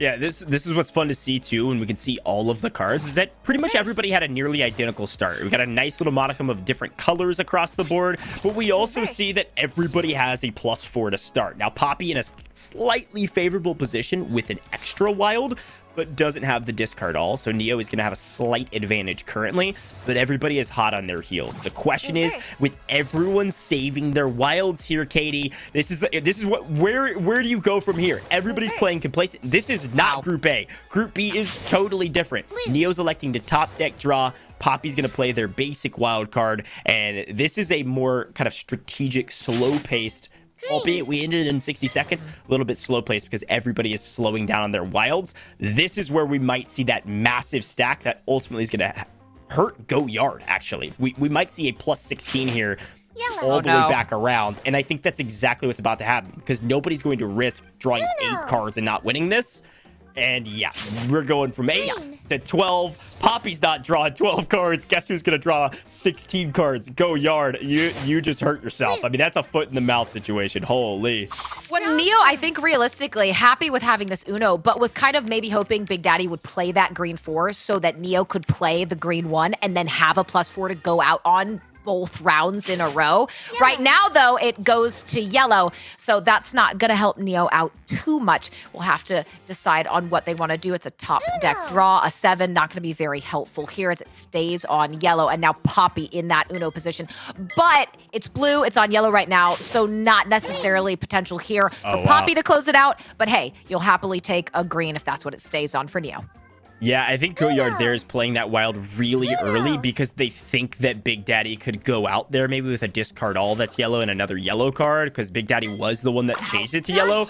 But also green means they could discard all of those cards. And like, I respect the play. I respect the play from Gojj. It didn't work out in their favor. They didn't know Neo had a green, but the reason they didn't drop the discard all there and get rid of like 10 cards was because they were trying to make sure the person next to them couldn't win. So burn the +2, make them draw, and hope Neo doesn't have the green. Unfortunately for Gojj, Neo had the green. So Neo's going to be moving into what match point position already. Well, and realistically, too, with that +4 that got stacked, Neo didn't actually have to reveal the color preference that was happening here if they didn't want to. I mean, granted, they don't know that the person next to them is going to have another +4 to stack. It works out in their favor. But so far for Neo, some lucky plays, but some very top-level plays happening as well with some great top deck draws. And, well, for Poppy, that is not how you want to start things off, although I do believe some discard alls to help things out. Yeah, exactly. You've got discard all actually for yellow and blue. So Poppy, in all reality, could go out in, 4 rounds. So not a bad place to be in. Just means you can't use some of your action cards should you draw them, and they are that color. We're going to see that classic challenge. Now, this is a fun rule that we could break down maybe between games because it takes a little bit to break down. The long and the short of it is, if you play a +4, you should only play it if you don't have the color that's on the table that you're changing. And if you do have that color, somebody could challenge you and make you draw 4 instead. So that's what happened there. Unfortunately, the card was played correctly, so Neo had to draw 6. Neo not in a great spot, but also sitting fairly comfortable with 2 wins already, Katie. Yeah, and Neo, even if you have a bad round here, take a look at that secondary score as well in 565. Neo, even if you don't win this, you are feeling extremely confident. But Poppy, if it gets to this blue, it's going to be a skip, though, potentially from Neo. Poppy could have played that discard all to close it out, but a potential there for even a reverse from Gojj doesn't elect to play it. It's going to hopefully stay blue for Poppy if there's a top deck, and there we go. A discard all from Poppy. You know they were sitting there saying, please just stay blue. That's exactly what happens. Poppy closes it out. A big win under the belt, especially with how good Neo's been playing. Look, anytime I explain discard all and explain how it works, one of the caveats I always give is, hey, you can theoretically go out before you say Uno if you have 2 or 3 of the same color in a discard all. Poppy had 5 of the same color with a blue discard all and went out before even anyone was thinking the game was about to be over. That's how much discard all changes the game, and I am so here for it. Well earned and well won by Poppy. A little bit of luck on their side and a lot of skill. Got down to the wire and nobody changed it off blue. Poppy grabs the W. So we've changed up spectating here a little bit. We're going to be spectating Poppy's perspective at the bottom here instead of Gojj, and you've got to tell everybody shifted around slightly, but it's the same 4 players. You can see all their cards still. Uh-oh, Neo's about to hit a +4 on top of what we just saw out of Big Daddy and Gojj. So, no. Poppy, you're about to have a very bad time, maybe getting picked on a bit, considering the win we just saw. Does change it over to that green with some discard all potential, but oh, Poppy, that is going to hurt. But they can now also cause Gojj some havoc on the board, because look at all the wilds and some of the discard alls that they have and some of the skips as well. Yeah, that's the thing. You gotta decide. Do I want to burn some of my action cards, or do I just want to get rid of all my cards? And the yellow is a great discard all there because you're not losing any actions. But if Poppy played the green discard all, for instance, if they could have, you're giving away a +2 without using it. So it's something to consider for sure, especially if you're not kind of coming down to the wire. But as a reminder, you can't see everyone's cards, so you're not sure exactly what they have. And nobody was expecting Poppy to win last time. No, certainly not. And it is, as you said, that ability to not have to call Uno with a large amount of discard alls. But a skip will come in, swings right back to Neo with lightning speed. And here we go. Once again, there's a +2 Poppy can play, but Gojj has one as well, which means Big Daddy is going to bite the bullet once again, takes 8 on top of it. And Neo does have the blues to continue on as well. A nice discard all from Poppy. We saw that look with the green. If it gets there, could be right back in it. This is the thing we've seen now twice already in just the first 2 group stages, is sometimes when you start a +2 or a +4, it's going to stack all the way back to you, and usually it's going to kind of bite you in the butt if you're not careful. So something to consider going forward for our future competitors. You might not be the one that wants to start the chain of effect that could ultimately put you in the grave. But we get changed to green here, so a decent start here for Poppy. In the last 60 seconds. Again, in the last 60 seconds, now green and green, Poppy in the almost the lead. You got to remember, everybody can see who's in first and second, so they know at least somewhat the types of values you may have in your hand. If you've got 2 or 3 cards and you're in the lead, kind of makes sense. But if you have 4 or 5 cards and you're in the lead, it's probably going to be based on the fact that you have very low value cards, which means you don't have a wild and you don't have your action cards. Well, and Poppy with that reverse actually gives Gojj the potential to stay in first by being able to drop that 7 on red. But now it takes it away. Seconds. Neo sitting in second, and this is where you might see some of those filibusters waiting a time. Neo's in first, can close it out. If it stays there with 2 seconds, we'll see Poppy can get anything done. Can you play a card in time? You cannot. It does not matter, Neo. And that is how quickly things can move, Gojj, is that Neo is able to take it away in the nick of time. 1, 2, not 3, but 4 closes it out, and that was some scary dominance out of Neo. Look, if you don't think Uno Mobile is competitive, look at the minutia of the strategy at the very end for that player to wait all the way to the final milliseconds of their timer and probably have the bot that takes over if you don't play your card, play their card for them to burn as much time as possible, because they knew they were in first, they knew they were about to play their highest value card, and they knew if they could burn the rest of the clock, no one else could touch them or beat them. And that's what caused the win for Neo. That's 3 up, 3 3 down. Very well done. Neo comes out on top with 3 wins, and I'm impressed, gotta say, with Group B. Went a little bit faster than Group A, but a dominating performance from Neo.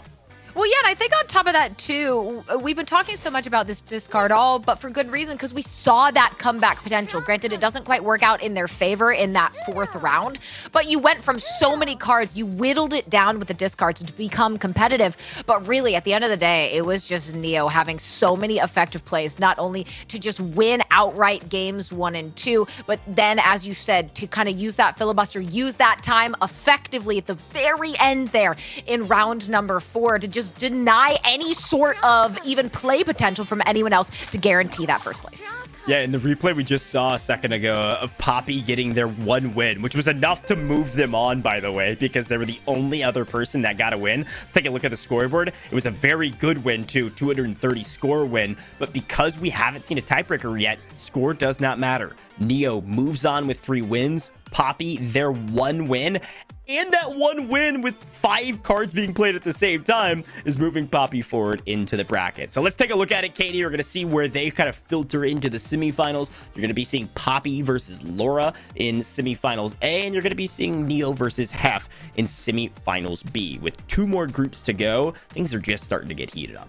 What I think good news for Laura, if Laura was checking out what was happening in those matchups, that Laura got Poppy instead of having Neo, because Neo was so aggressive and was so dominant in that group. We'll have to go deal with Hef. Laura, on the other hand, can look at Poppy and say, okay, yes, you won 1 round, but other than that, there wasn't a ton that you got done. I'm feeling comfortable that you're one of the players in my semis A.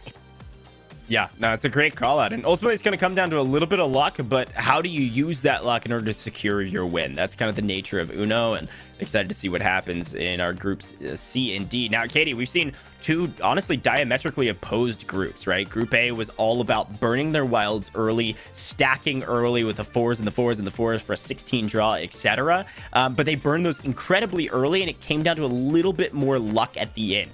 Whereas Group B, they saved those wilds to the very last second and tried to play a little bit more of a strategic and slower paced game in order to secure that win. It only worked out for Neo is the issue, right? So there's not necessarily like a better strategy. It just kind of depends on who are the other players that you're playing against, how are they playing, and how are you going to respond to their strategy. Well, we'll have to see, too, because we have Mihasha, Shorty, Ash, Gogo, and Lily coming up for us in Group C in just a minute. And again, we go into this blind, right? We're not actually sure what these players are going to bring us. Are we going to see kind of that early aggression with wild play that we've talked about from Group A, a little bit more strategic maybe from Group B? But what I'm really looking for is, are we going to get to see one of these groups go that distance, get to that round 9, have multiple ties going to force it? I'd really like to see that, because I think that's when the stakes get highest. Yeah, absolutely. I mean, this is the first time, I think, in the debut we saw it in maybe the first Group A, or maybe it was Group B, where we saw that tiebreaker come into play, right? Because again, just for those at home that are maybe just tuning in or didn't catch how these rules work, it's the first player to 3 wins moving on, and then it's the player with the second highest amount of wins. But many people could be tied at that. It could be the first player at 3 wins and everybody else on 0, comes down to score, which gets really complicated if you have 0 score. Or if everybody has 1 win, for instance, and they all have scores based on those wins, it's the player with the highest score that moves on. So a fun kind of conversation point that we haven't had to go into yet, because it's been pretty cut and dry in Groups A and Group B. And I gotta say, in terms of dominating performances, Neo must be the actual chosen one, because that wasn't even close. I mean, you start thinking about that discard all, that's what I would call a more lucky win that nobody could really prevent or predict. Neo was dominating the rest of those maps and was the only other person to grab wins. Yeah, and on top of that, too, I agree. Neo maybe using that name with some level of confidence, some luck added into it. But I think something else to note here, as you look at some of these players, you might say, oh, maybe you didn't get on the board, you didn't get any wins. Keep in mind, all of these players are incredibly good at Uno Mobile, Gojj, because they had to go through thousands of people to even get to this point. So it's not like this competition is anything to sneeze at. But I think, once again, maybe we should take a look at some of that prizing to see exactly what is on the line today. Yeah, no, absolutely. I think this is a fun point to bring up because everybody's battling for that cash, but there's also in-game rewards, right? You've got 10,000 diamonds up for grabs if you get first place on top of $3,000 cold hard cash, right? You got those amazing unique in-game titles that nobody else will have, but second place at $1,000, third and fourth place at $500 respectively. And so you just got to make it to the grand finals in this bracket if you want to win some money. So you got to make it through the semifinals. You got to make it through the quarterfinals, the qualifiers, as we're calling them, in order to make some cash. But you got to put some respect on all of the players' names because that in-game bracket, that in-game qualifier system that we saw, Katie, I mean, thousands upon thousands upon thousands of players competed, and these are the best 16 that came out to play today. Yeah, let's just be clear though, Gojj. We did some matchups to warm up for Uno Mobile today, and can you let everyone know who came out on top between us? Katie, I think that is an incredibly irrelevant point because my focus is on the players today. Katie is very good at Uno Mobile. For those at home that are wanting to know, we are waiting some of the players to join the lobby for Group C. Excited to bring you all the action on that. But yeah, Katie's got she's got something special in Uno. She's pretty solid. I gotta say, as the guy that's been around the block here with Uno Mobile for a couple different shows, I need to brush up on my skills a little bit. I know the strategies, I know what to do, and I'm much better at talking about them than putting them into practice compared to the amazing Katie Bedford, apparently. Look, at the end of the day, there's a reason why we're casters, we're in the booth here, and we're leaving it to the real professionals, the ones who are in these groups A through D right now. These top 16 players trying to whittle themselves down to the top 4 in the final here in this Community Cup. And look, I feel like we haven't seen anything from C and D yet, but based on what we saw out of Laura in Group A and Hef, and in Group B, Neo in particular, Neo has to be my favorite to win currently, Gojj. What do you think? Yeah, no, I think so too. I mean, you really, ultimately, Neo was the most dominating performance we've seen thus far. We've mentioned that a couple times, but I know we got a lot of love for Laura in the chat. Laura was doing very well in Group A and almost had the exact same kind of breakthrough that Neo had, being able to drop 3 wins fairly quickly. Laura grabbed 2 wins at the very beginning, and then a couple other people crept in and made it a little bit closer than we thought it would be. So here was the final win count overall between the 4 players. Again, Alex did a fantastic job coming online just a hair too late, but came out, went out swinging, and Hef had 2 wins, and then Laura did grab those 3 wins. But then on the other side in Group B, it was those 3 wins from Neo and that 1 win from Poppy that we've talked about a couple times now. So you can see a little bit of the difference in total win tallies where it was a little bit more hotly contested in Group A. So if there is a favorite, it's got to be Neo. But ultimately, you know, every game of Uno Mobile is going to be different. Every matchup is going to be different. All these players are going to be different, and they're going to be shuffled up against different people in semifinals A and semifinals B. So anything can happen, and it's unpredictable fun, of course. So I think it is worth mentioning for those at home, as we're waiting on Group C to kind of get up and going. We're waiting for the players to join the lobby. Look, we've mentioned the in-game qualifiers a couple times. That's exactly what they are, Katie. They're in-game. You can go download Uno Mobile for free right now. And at the very beginning of March, because I showed you that overall kind of timeline of 2023 and all of the different months that we're going to see these same competitions, March 1st is when it begins again. You could be one of these players on stage right now that we're casting over. So go download Uno Mobile for free in your iOS or Android Google Play App Store, and you could participate March, April, May, July, August, September, October. If it takes you a little bit long to get better at the game and make it through qualifiers, don't worry. You have all the way until October for a chance to make not only up to $3,000 cash if you get first place in one of these competitions, but also earn a spot to the grand finale in November. It's going to be live streamed here. $10,000 will be on the line. Going to be more excited to bring you all of that action throughout the entirety of 2023. 2023, look, Uno Mobile Esports is looking bright here in 2023, Katie. Well, I couldn't have said it better. And I think one of the really great things about Uno Mobile Esports as well is that you don't have to have been grinding this for years and years and putting in massive amounts of that effort level. You can get on Uno Mobile. It is easy. It has a low barrier to entry to get in and play and enjoy yourself and jump in. Why not jump into these qualifiers and see what you can make happen? I think that's something that's always been really fun to me, right? Is that unlike some other esports, Anyone can jump in at any time, see what they can make happen, join in on the fun. And honestly, why wouldn't you? Maybe we'll have to give it a try. I'm not sure how it's going to go for us, but I think at the end of the day, Gojj, it is really exciting that if you want to, there's no reason not to try.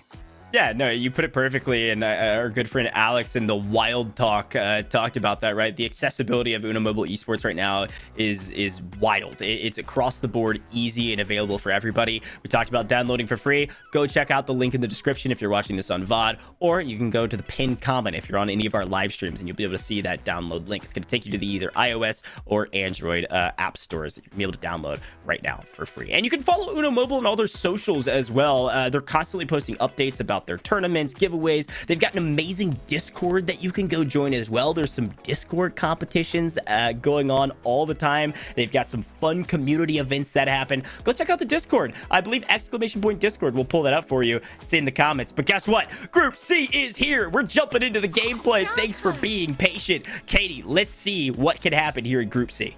Mihasha, Ash, Gojj, Wood, and Lily getting into things. Look at that. Wood with 2+4s in the back pocket and does have a skip to work with as well. Could be in a very good position to make something happen. Chooses to use one of those +4s right away as we're into about the first 40 seconds of the game.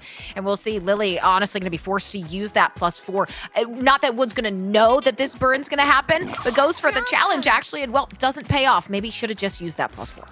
Yeah, it is worth mentioning Wood, a substitute for Shorty. Shorty apparently couldn't make it. A little bit of delays there, but Wood is competing. There's a whole list of substitutes that could be filtered in at a moment's notice because they were just a hair away from making it. So this is really the underdog that is Wood, a story that could be told to the ends of time here, Katie. If Wood can continue to pull out some wins, we'll see what they're able to do. They're in a very good spot. Down to 3 cards, one of those being a +4. A couple discard alls across the board from the other players being burned early, but an early play of this +4 means it's gotta stay red if Wood's gonna have a chance to win this anytime soon.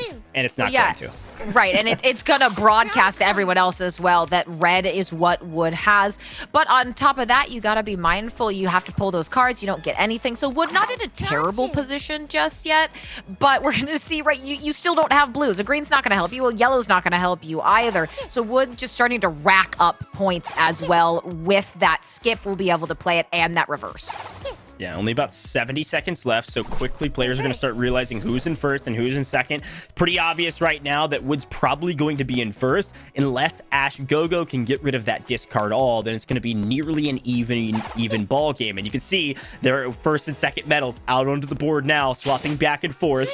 A +4 being played, though. That means Wood's going to be in a really tough position and doesn't grab an amazing draw. Running out of time, not looking as good for Wood as it once was. Not looking good at all, right? That +4, great job on Lily to hold on to it. Is the dagger now with 35 seconds left. Uno played by Ash, does have the discard all, and the red goes in from Mihasha. We'll see if it stays there potentially, because if Wood doesn't use that reverse, then it means Ash gets exactly what they needed, throws down that discard all, and gets the win. Ash Gojj comes out on top of the first map of Group C. Pretty impressive start there from all 4 players. A little bit of luck and a lot of skill on display. Ash Gojj up early in the lead, but pretty even game, Katie. There wasn't anybody just totally dominating like we've seen in the past, and overall still trying to get a read on some of their strategies, whether or not they're playing those wild cards early in that kind of highly aggressive strat we saw in Group A, or if they're going to play that slower strategy of Group B. It might be a little bit of a mix of both. Well, yeah, and this is why it's never really over till it's over in something like Uno Mobile, because Wood was looking so consistently good throughout that entire time. But all it takes is one +4 that's used out, and then just like that, you're not getting first. It's shot for you. You don't have enough time, and it gives opportunities for others like Ash to make those plays and sometimes get the luck of correct card colors to be able to hit those wins. So great ending for Ash. You know they have to feel good about that.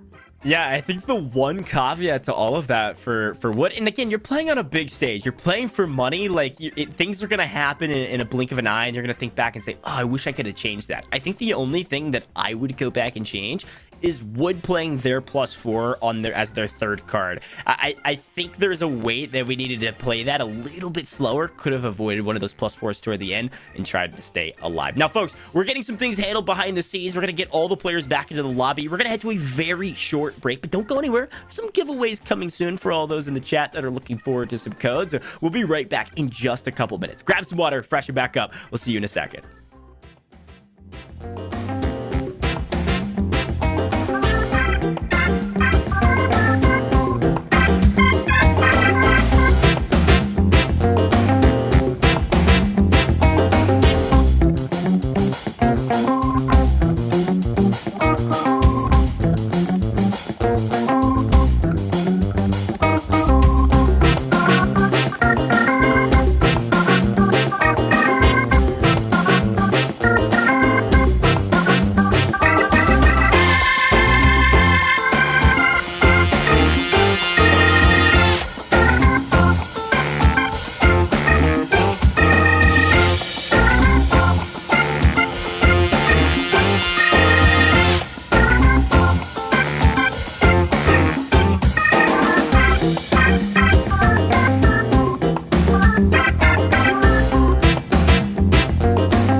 Well, we are back. Uno Mobile Wildcard Series Community Cup February Finals is 2023, and Uno Mobile Esports is here. We are back. We've played Group A, we've played Group B, and We're getting into Group C. Thank you for your patience there. We're going to actually have to reset Group C. The last map invalidated because of some player eligibility issues, but we'll be hopping right back into the matches to get everything going. So a little bit of warm up for the players in Group C, and I'm going to invite Katie back into the booth here with me to bring all the action. Katie, first and foremost, you've been doing a fantastic job today, but I'm really excited about Group C.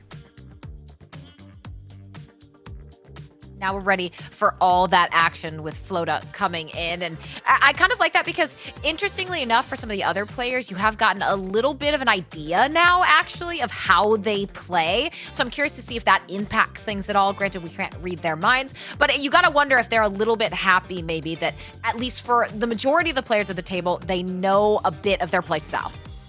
Yeah, well, group number C, group letter C, whatever you want to call it, Group C is ready to go. Let's hop into the gameplay as soon as we can and see all of the insane action. You've got Mihasha, you've got Flota coming in as the actual substitute this time around with Ash, Gojj, and Lily. These are the 4 players. These are official. These are locked in. And Group C is underway, Katie. The first map, the first one invalidated. Let's see who takes map number 1. And here we go. Swinging right into it. Flota, there is our substitute. Does draw a wild, chooses to play it immediately on top of the 2 other wilds in their repertoire. Lily will throw down that 7, maybe a discard all, exactly coming in from Mihasha. So things moving very quickly in the first about 25 seconds of this game. Always does. That's Uno Mobile for you. Unpredictable fun and a lot of wild cards across the board. This is kind of harkening back to Group B. Everybody kind of is trying to save their wilds as long as they can, and Mihasha's going to do the exact same. Saves one, and this is an opportunity for Ash Gojj to draw one out of Flota. Flota's going to have to draw 2 cards or stack. Elects to go for the stack. Does not want more cards in their hand. Not a bad play when you get an extra wild, but the problem is, Katie, you see it before I even have to say it. Everybody at home, you're probably seeing it too. We're looking at a plus 18, I think, about to hit Flota in the face. This is a tough draw with so many cards that can stack on top of each other. Are you kidding me? Oh, Flota might be like, can someone else sub into this game? Because this round is looking real tough. So many cards that you can't even see all of them. But potential for Flota to maybe wreak some havoc. But a really great discard all coming in from Mihasha. But 2 back-to-back Unos out of them will stay blue. They both had red, so they'll have to pull their cards. And now it goes yellow, swinging back to Flota. We'll see what they can do now to prevent maybe Ash and Mihasha from those Uno potentials. Does a massive discard all. Will force both Ash and Mihasha to pull those cards. Again, I love the reverse into the discard all because you know they don't have that color anymore. Does get swapped to red, which means we can see an Uno from Gojj, but Lily with the discard all before the blink of an eye. That's how fast things can change in Uno Mobile. Very well done. Map number 1 done and dusted. And unfortunately, Flota got bullied a little bit in that map. They started creeping their way back in with those discard alls. They're called the Great Equalizer in my mind, right? You can work your way back in, but even still, a ton of cards still left on the table and a very big win. When I was so focused actually on Ash and Mihasha that they were in this Uno back and forth, and Lily's kind of just sitting there on the right, casual, like, hold on, you guys can have your fight, but I'm going to drop my Uno and just win this outright.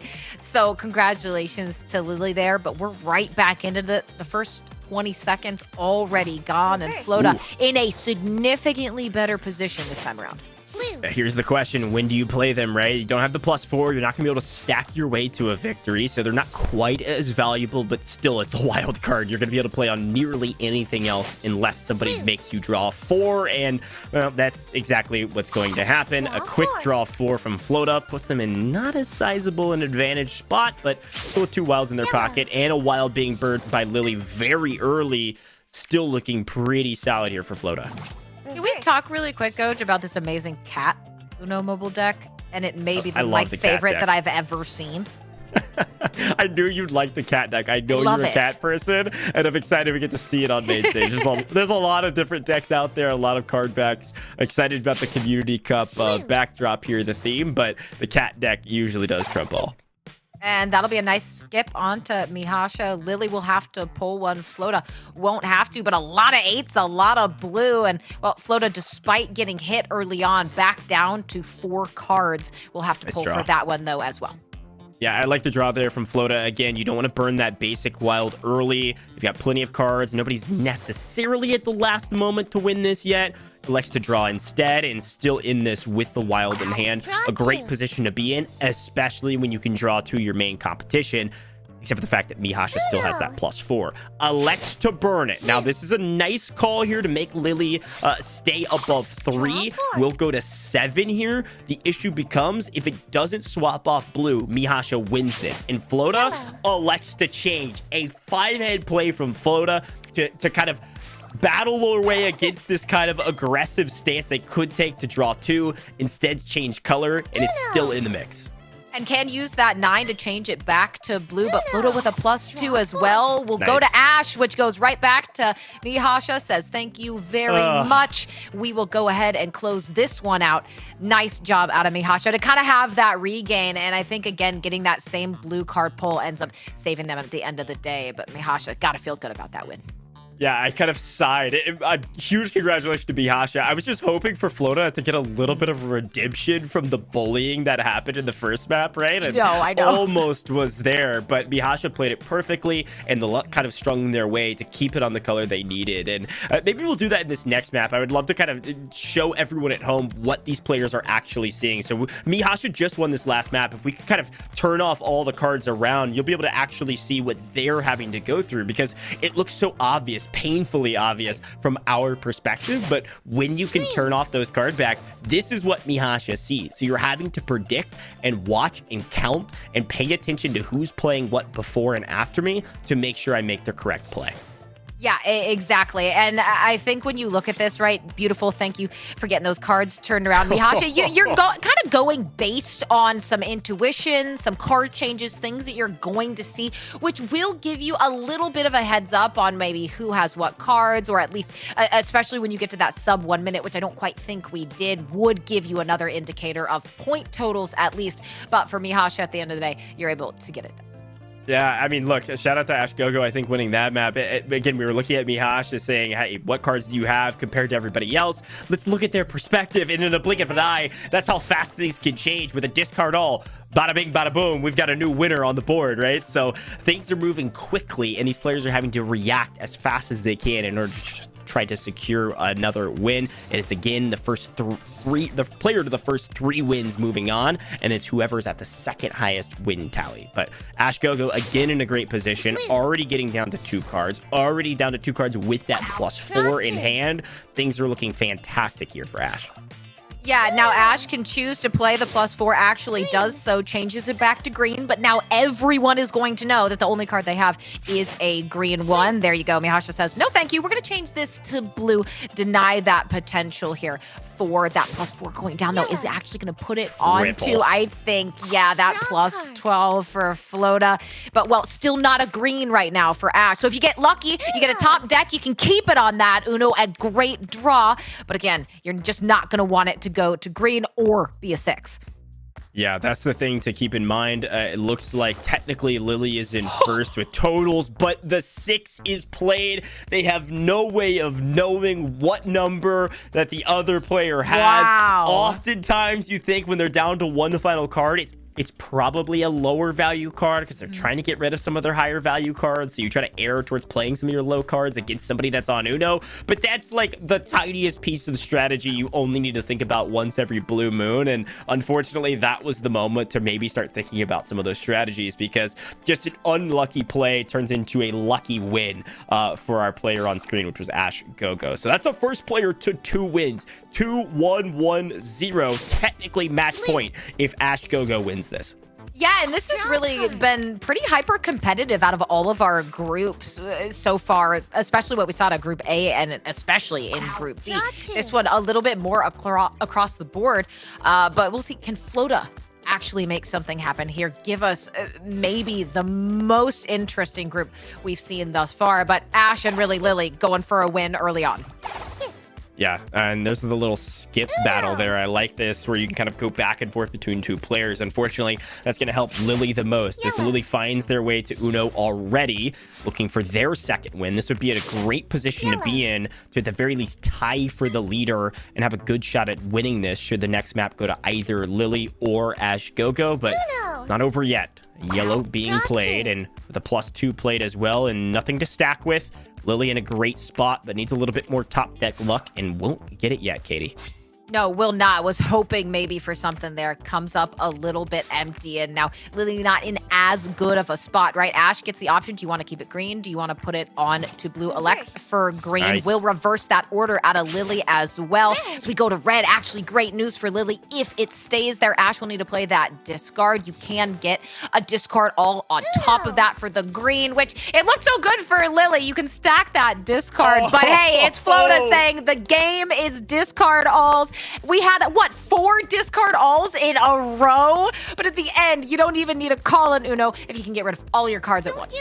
It was the perfect circumstances for Flota to grab their first win. That means everyone is on the board at this point. We're tied 3 ways for second place currently. So if Ash Gogo wins this, they go to the 3 wins and move on into the next into the semifinals. It's gonna be a 3-way tie, and it's gonna come down to that all too elusive score that you're trying to tally up. So everybody on the board is really exciting for us because it means the stakes are high, Katie.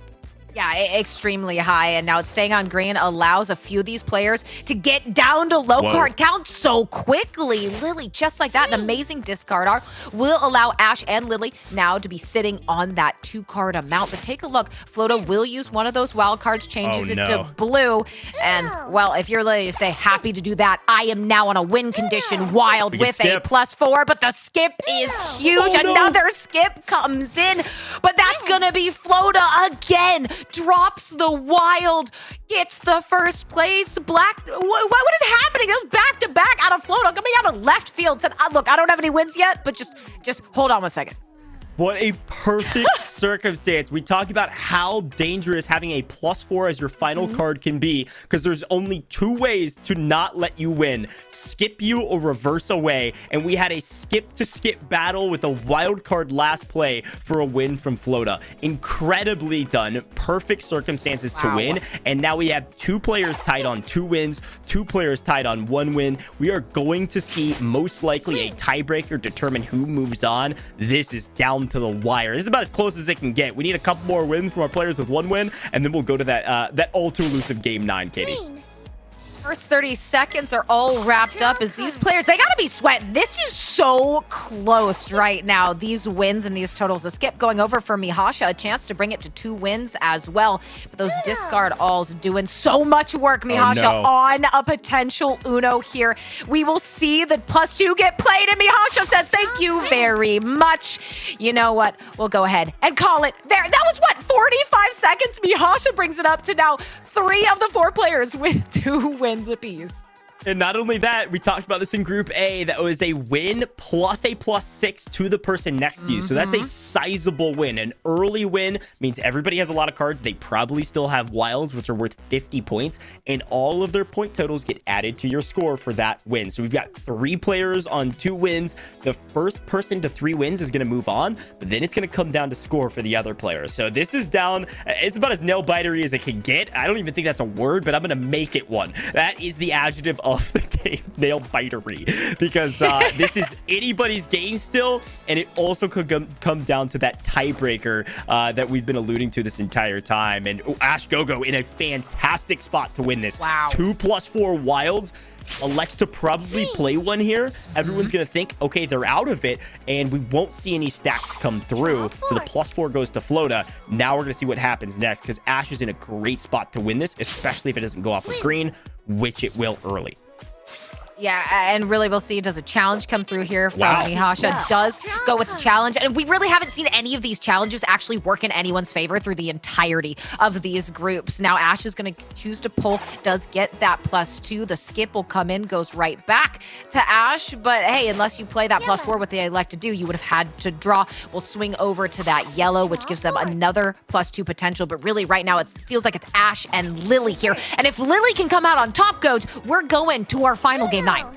Huge yellow change forces a +2 on a Mihasha. That will be stacked. That means Lily's out of the equation, and it's still on green, and I don't know if it'll be changed. A green comes through. Ash Gojj grabs the win with the reverse. A massive victory. Congratulations, Ash Gojj, moving on to the semifinals, and then it comes down to the tiebreaker between our other two players. It's what we thought was going to happen, but a perfect win in the books, using those +4s almost flawlessly, nets the victory for Ash Gojj. What an exciting Group C. It was well worth the wait, Katie. Oh, I agree. We got everything we could have asked for. Some nail biters, some ties consistently throughout. But let's take a look at these replays now. That Flota +18 was so brutal at that very start. I even called it out, but then they said, give me some time in these replays. I will come back and get 2 back-to-backs. And again, we always see how valuable the discard alls can be. I think there was 2 wins in total that were won because of discard all plays. So something valuable to think about is maybe trying to save some of your discard alls towards the end and surprise some players that maybe they're waiting to play their +4s on you. And you're saying, hey, I don't look like I'm about to win until I do. And this is the perfect moment. We kind of saw what Mihasha's perspective would be. And then there was the discard all win that they weren't expecting. So very well played from everyone. Pretty impressive Group C. I think the players coming out of Group C, and we're doing some math behind the scenes, by the way, as we're checking out these replays to make sure the right person moves on in that second place position. I think Group C might be the strongest kind of holistic matchup that we've seen, and the winners coming out of Group C could be some of the winners at the final buzzer here at the end of the tournament. Yeah, and this is what it was fun to see, for example, in Group B, that Neo dominance really within 4 games. But Group C, you said it, right? All of these players, incredibly skilled, very talented, to keep it this close and back and forth until the very end. There was only one more match they could have played, but it is going to be Ash and Mihasha with those wins. Mihasha getting it over that tiebreaker with Flota, because look at that score amount as well. 390 over 171 will send them on into the semifinal. That's how important winning and winning dominantly can actually matter, right? 2 wins side by side, but nearly double the points means Mihasha is moving on. And now we can see all but 2 slots have been filled into the semifinals. A chance at the grand finals and a chance at some cash. Everybody kind of biding their time, waiting to see who the final 2 players will be. We see Ash Gojj go up to the semifinals A to battle against Laura and Poppy. And then we see Mihasha joining semifinals B with Hef and Neo. Katie, it's all down to Group D. Love to zoom down onto it. Misty, player 1, Tori, and Joey, the final 4 players that have yet to play a game of Uno Mobile on main stage. Anybody's ball game, and I can only expect if it's anything a lot of the same that we've seen in Group A, B, or C, it's going to be great competition. Look, Neo channeled their namesake to great effect. I feel like player 1 is also going to channel their namesake. And what we haven't seen here, which could actually be potentially exciting, we haven't seen anyone yet win just 3 straight and sweep their group to move on. So I think it would be a little bit fun to see that. I don't know if we will. That'll have to be some level of dominance, luck, and skill going their way. But look, Group D, you know that they've got to be itching to get started. Yeah, no, absolutely. I'm itching to get started in Group D, but I'm also itching to give you all a code, okay? We've got a giveaway code coming soon. Not yet, but stay patient. It is coming soon. At the end of this matchup, before we head into the semifinals, you might be taking home some rewards yourself. So don't forget about that. Stay tuned for that giveaway, and don't forget to type it in when it comes online. There it is. Giveaway code coming soon. So stay paying attention, all right? If you need to grab water, go get it quickly. Group D is about to be underway, and that code's going to come in right after that. I see you all in chat. Don't worry. I got you. Group D, ready to rock and roll. Misty, player 1, Tori, and Joey. Katie, game number 1 underway. Let's get into it. The final group of these quarters, and it is underway. I love we get to check out a new deck as well. Joey making some of those plays. We'll swing over now to Misty. Does have a couple options here. Elects to bring it back to green. Joey happy to throw away some more cards at that. And green looks like where we're going to stay for the time being. Does decide to pull that from top deck. Gets that green again. And well, we may never change this color at this point, Gojj. Well, there's the change you've been waiting for. Had a +2 that was green that could have been played there. Elects to save it. Interesting strategy here, trying to save some of their action cards towards the end, potentially. Maybe trying to wait and kind of avoid a stack that could go their way. I don't mind this strategy from player one, and could be having that kind of player one syndrome you talked about, trying to win this in grand fashion, because they do it again. They throw down another wild, burning them early, playing aggressive. But we've got a first Uno here from Joey that's saying, hey, look at me. I'm now the target. What are you going to do about it? And, well, lucky for Joey, this challenge doesn't work out. You're not going to see those +4 stack over onto them. But now we'll see, what does Misty decide to play? Does have that discard all potential. Could have done another +4. We'll stick with that discard all. And, well, is able to get it from a top deck play. Discard all. That's yellow. Joey, that is an incredible play to be able to close it out, and you know they gotta be frustrated watching that. Look, this is what I said too, because if you can, obviously you drew it from the top deck, but like if you could save your discard alls towards the end, people are going to try to burn those to try to catch up when you're near Uno or down to the final 2 or 3 cards, and you're going to be able to use that to win, because not only can you play all of the cards of the same color, but you can play a discard all on top of a discard all, right? That's the important thing to remember. So it worked out perfectly for Joey. We'll see if maybe Joey can do it again. It feels like discard all, Gojj, has been the name of the game throughout today's Community Cup. So many times it has been the decision maker for who comes out on top. Now, Joey, once again, in a pretty good position here. As we swing back over to blue, does have that reverse, and I believe a +4 there, if I'm squinting to see correctly. As we swing on over, I believe... I can't quite tell. There we go. Does elect to play that. Would have to, unless they want to take those cards. But that +8 going to Misty, and you know they can't be happy about that. Yeah, that's a tough +8 too, because Misty was in such a good spot to win this. Had 2 wilds and had a couple reds, and could have probably finessed their way to a victory there. But a +8 changes it up. We've swapped perspectives. We're over at Joey now, and Joey's in a good spot to win again. And this is what's important. Our decks have changed because this is the deck Joey's using. So don't worry, we're in the same game, but Joey in the lead on Uno, but player one hot on their heels. A green means you needed some top deck luck and doesn't get it. Player one, top deck luck, staying in the lead currently, but a reverse right back to green means, can you do it again? No. Down to Misty, and let's see what they're able to do with this green. Everybody's going to continue to draw until they can play. Misty's the only player with wilds, which means Misty's really the only player with options when it comes down to this green color, unless you're Tori, who just has 1 more left.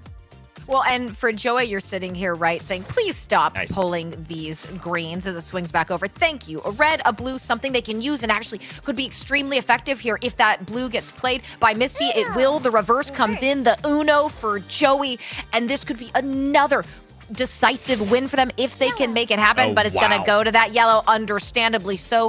For Misty, could be an Uno on both sides now, but player one and Joey both need red for it to happen. Tori, perfect reverse, but a top deck reverse means it goes back to Uno. 3 players on Uno, 3 players right on the cusp of winning, but no one can quite put it away yet. Everyone having to draw, and now 3 players on 2. There is still a chance for Misty to come back, but they need to get it to yellow as fast as possible. No one can win if it stays yellow, but a +2 will see +4 up to player one. That's a huge take, even the playing field. No kidding. On top of that, it does also force Joey into that +2, which puts Tori into that first place with only 20 seconds left. But a quick discard all in for player one are trying to deny Joey any potential here. A +4 will get played. It goes onto that yellow, but it's only 10 seconds, and Tori's still holding on to that yellow potential here. And player one is going to potentially maybe try and pull out that time. Elect's not doing it. It's Tori saying, thank you very much. It's a yellow, it's a 5, and it's a first place. That's the thing, because if I'm our player at the top of the board there, I would have maybe done the classic Uno filibuster and eaten up all the time, played my card at the last second, and see if I could win with my 2 cards, because they were fairly low count. But unfortunately, the player on the right-hand side had a total of 5, and you had a total of 6, even if you did that. So it wouldn't have mattered, and it came down to a victory by playing that yellow card at the final seconds there. Very well done by Tori to grab the victory. Tori now on the leaderboard as well as Joey. The only 2 players with wins, by the way, Joey and Tori. Those are the 2 to watch currently, so we're taking a look at Tori's perspective. Yeah, we won't be seeing any sweeps here today. We will, however, be seeing some +2s going around. Tori will play one as well, and unfortunately for Joey, you are on the receiving end of a +6. But a decent amount of cards going around now. As I say that, player one elects for that highly impactful discard all. But now we're also going to be throwing down a wild. We'll keep things in that discard all territory. And look at what Joey has. 2 wilds and a massive discard all for those greens if they can make it happen. Yeah, the green play here is huge because it's going to force player one to actually play one of their +4s. Here's the thing. It's going to get stacked across, so player one in a perfect position to still potentially win this. But Joey's equally in a good position because, like you said, can play all of their greens if they can get to green. They can't. Joey going to have to top deck draw. Needs something massive here or plays the wild. Changes it to green. Here's the issue. Player one's got the wild. It's going straight to yellow. No, goes for the top deck draw. Hoard that +4. They don't know that Joey has all green. They don't know that it's so close to being over. They say, I got all the time in the world. I'm going to take my time, keep drawing, save my +4. But unfortunately, it goes green. Joey grabs the victory. I liked that play. I like the patience with the +4. The problem is when the other person across from you with the biggest win of the day with that plus or that discard all with green, I think it was seven cards, Katie, that Joey played for the win. Massive victory, albeit it was the right strategy from their opponents. Just tough luck when that player has only greens in their hand. A little bit of luck, but probably a lot of skill to make sure that was the case. Well, yeah, and that's what I called out earlier, right? It's like you had all those greens with a discard and 2 wilds from Joey, and it just works out the way Joey needed it to. And honestly, it feels like these discard all combos, these wombo combos, Gojj, have been much more effective for players today than even holding on to that final +4 to be able to drop. Now, Joey's going to elect to stay with blue so far. A nice discard from player one puts them in a pretty good position, as it does for Tori. Now you're going to see, Joey, do you want to do that top deck pick or do you want to play that +4? Does it? Picks green.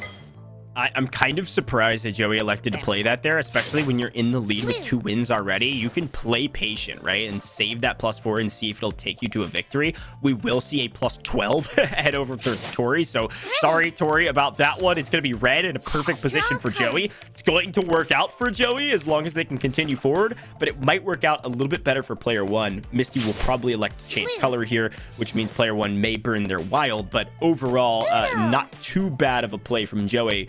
Albeit I would have liked to play a little bit more patient if I was him.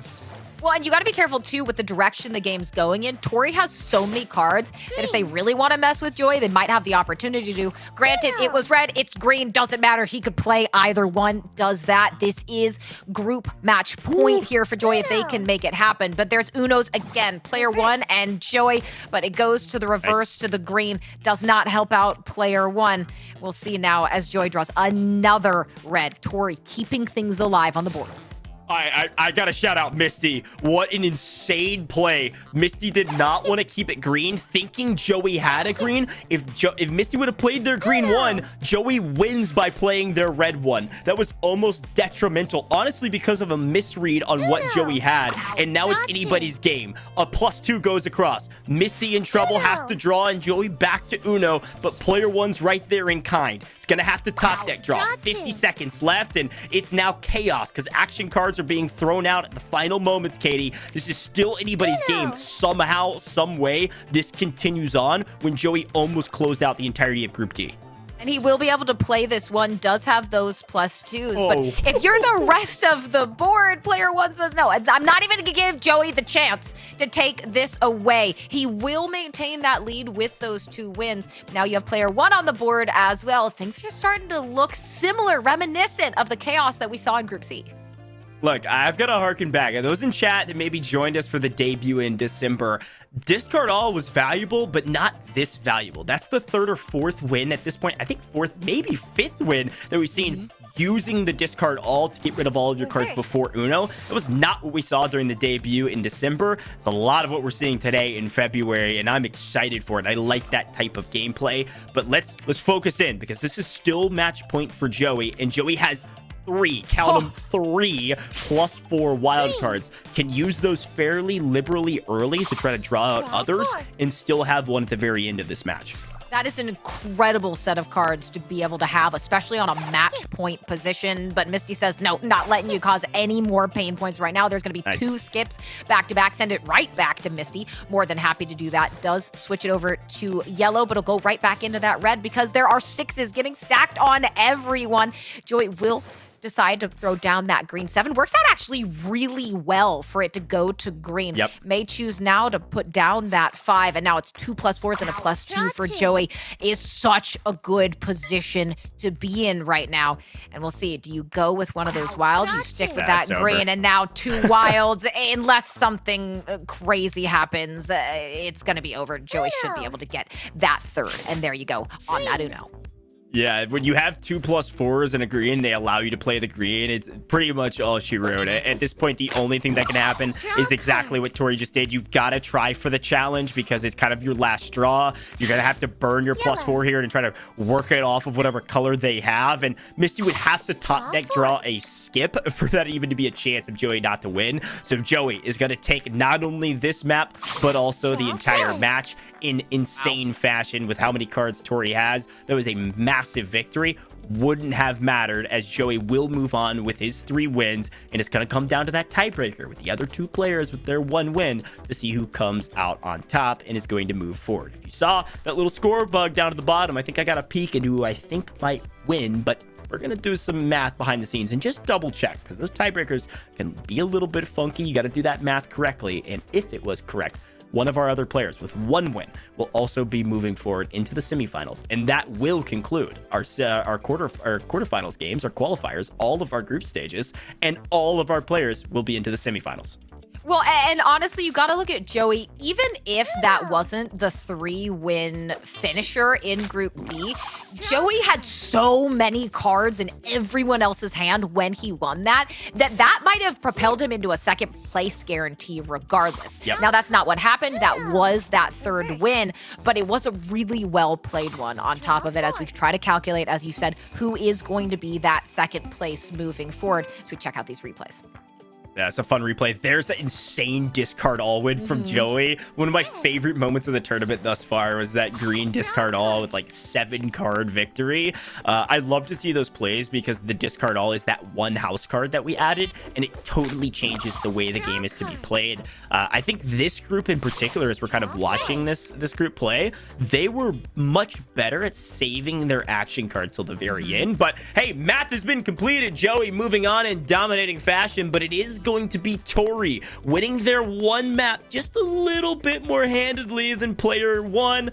Fortunately, we're going to bid adieu to player 1 and Misty, and Tori and Joey will be joining the rest of the players that have moved on to the semifinals. Let's take a look at the bracket and see exactly where everybody's lined up as our semifinals are ready to rock and roll. Laura, Ash, Gogo, Poppy, and Tori in semifinals A, and then Neo, Joey, Hef, and Mihasha in semifinals B.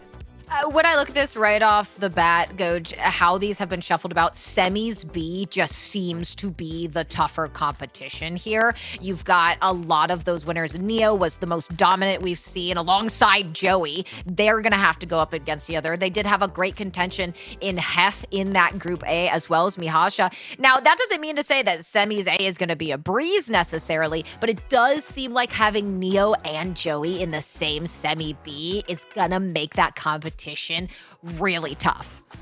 Yeah, on paper, B might be a little bit stronger, but I gotta say, I think Laura might have what it takes to not only go to the grand finals, but also win the grand finals. Who knows what can happen? Every match and every single match and map of Uno will be different, and excited to see what happens in the semifinals. Now, before we take a short break here, we've got a couple exciting things. First and foremost, I know you guys have been waiting for one thing in particular. There's a giveaway code, not yet, but very, very soon. First, I gotta ask you a favor.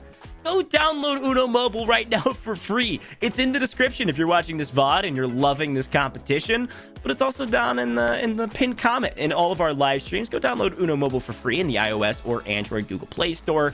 You can get it for free, have a lot of fun, and also maybe compete in one of these tournaments. Somebody asked it in chat, and I think one of the moderators helped them out. You can participate in this tournament next month and the month after, and so on and so forth, if you go download Uno Mobile and play in the qualifiers players that are actually in the app. They pop up as a playlist that you can participate in, and we can get you more information if you join that Discord as well. Now, I'm going to make you work for that giveaway code a little bit. I need you to answer this scramble. We've got another one of these. I said there were going to be more, Katie, and there are. It's time, and it's going to help you out a little bit with the spacing here. What is this spell? It has something to do with Uno. What is it?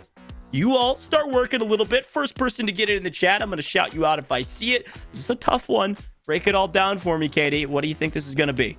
Look, it is definitely trickier than what we had first time around. I think I know what it is. I know champion might be in there. Be the Uno champion is actually a little bit trickier. At first I was like, is this mobile champion? But there's not two M's. So be the Uno champion. I was like, look, I got champion. But that one was actually trickier. We had that brain teaser to start things, but we upped the game there, Gojj. Be the Uno champion. I'm hoping one of our players will be the Uno champion tonight, and I'm sure they will. Now, folks, thank you for being patient. It's time for a giveaway code. Let's bring it up on screen. All the people have been waiting for it. Guess 8 winners. Now, we're going to head to a short break after this, so you'll have time to go into this. You're not going to miss any of the broadcast. We're going to take our break in a second. All you got to do is hit the cogwheel inside of Uno Mobile, settings button. All the way down, there's a gift code tab. Then hit the redeem button and type in guess 8, the number 8 winners. Type it all out, all caps. You're going to get all of your rewards. I think you're getting 600 coins this time, 10 diamonds, some shields, and this can be only used around a couple number of times, about 2,000 times. You better go enter it in soon before everybody else burns through it. Go type it in now, get your rewards. We're going to head to a very short break, but when we come back, we're going to bring you Semifinals A, Semifinals B, and then the Grand Finals to see who wins their share of the $5,000 prize pool. Don't go anywhere. You've seen what's possible from Uno Mobile, but now it's 2023 and Uno Mobile Esports is officially here. We will be doing it big with $50,000 in prizing, with 8 monthly finals starting in February all the way through October, with the top players from each making the November massive grand finale. You can be the next Uno Mobile Esports star. Don't miss your chance to compete for free in the Uno Mobile Wildcard Series Community Cup monthly qualifiers in-game and battle your way through live monthly finals for a chance at some amazing prizes, a spot in the grand finale, and a whole lot of unpredictable fun. This is the beginning of Uno Mobile Esports. Do you have what it takes? Ladies and gentlemen, welcome into the Uno Mobile Wildcard Series Community Cup, and it's the debut. Sushimi's basically saying, hey, I think I can make it, and they were right out of nowhere. A lot of Unos, and there it is. Like I said, anything could happen. It stays green. It's going to continue staying green. There Sierra you have takes it. it. The top deck lump. He can't filibuster, but he doesn't need to. Plays the 5 here. Burns the time. Chris in the lead, but Sierra gets the card down and the +2. It's Sierra going to take this one. 5 seconds away. Throws the discard alls down. M2 Fake 11 can't play. That's a Chris victory. My heart's still pumping from the last game, and I just want to express my thanks to Uno for this wonderful event that they've provided for us. It's a great platform for us to really enjoy the game, make new friends, and really put out our competitive side. Everything. Sierra! Okay, an opportunity here. You got to get M2 Fank 11 cards up. Keep the game going. You want to go to time here, but you want to get rid of your cards. Chris. They've got to get it off blue. Sierra's got to get to a new color so she can drop some of these discard alls. I honestly think you go 6 here to get to yellow.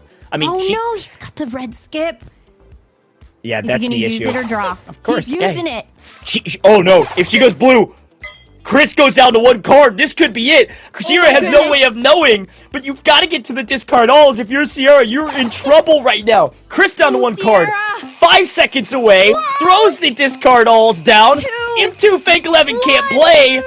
That's a Chris victory. That is a Chris victory in this game. That's a Chris victory at the end of the day. The sleeper, the dark horse, Chris comes out on top and wins $3,000 along with 10,000 diamonds and, of course, that all too elusive Uno Mobile Community Cup debut. We've got Chris joining us in the booth. First of all, I gotta ask, how does it feel to be the Community Cup champion? I'm kind of lost for words. I didn't really expect to be the champion. I was telling my friends that, hey, I need some money to buy some presents for my family and friends. It's really surreal. I just want to express my thanks to Uno for this wonderful event that they provided for us. A great platform for us to really enjoy the game, make new friends, and really put out our competitive side. What was your most memorable win, maybe? The most memorable win, of course, will be the last match. I think that's one of the most epic game that I ever played in Uno, and I've been playing this for a long time. Kudos to the other three participants. They were very, very good.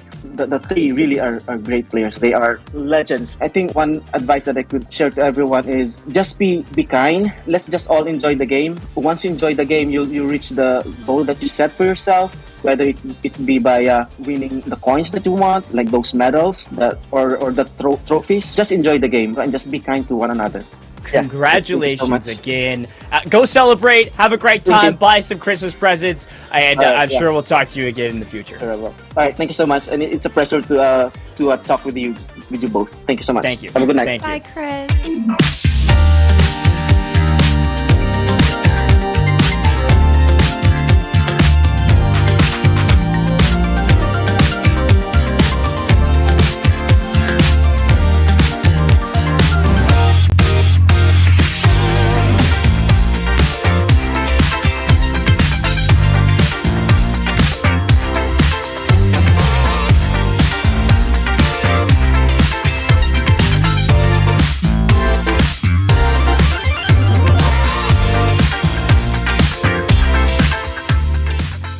Well, we are back. Thank you for staying patient. I hope you enjoyed some of those debut highlights. I was talking about the debut earlier, the event we had in December, but today, the Uno Mobile Wildcard Series Community Cup February finals in 2023. Uno Mobile Esports is here, and we're all the way through the quarterfinals, the qualifiers, all of our group stages done, dusted, and excited about the semifinals. And as a reminder, during our break, I grabbed some water and I played a little bit of Uno Mobile on my cellular device, my mobile device. You can play as well, and maybe play in some of these tournaments that are coming up the rest of the year. Go download Uno Mobile for free. It's in the description if you're watching the VOD. It's the pinned comment if you're watching any of the live streams. Excited to have you. And of course, you can follow Uno Mobile on all of their major socials as well. Now, folks, we've had a blast today already. We've seen some fast-paced action as well. I need to welcome back my co-caster to bring all this action with me. We've both been taking a collective deep breath during our short break that we just had to ready ourselves for the semifinals, because we saw some non-stop action. Group A all the way down to Group D, but all of those groups played slightly different from each other. The day so far, overwhelmingly the discard all card. Even though all of our groups were so different in their play styles, discard all throughout the entire tournament has been that playmaker for so many of these people. But now we are into our semifinals, but let's take a look really quick at our quarterfinals and see how things played out, Gojj, if you're just tuning in now, because there's been so much action to get through.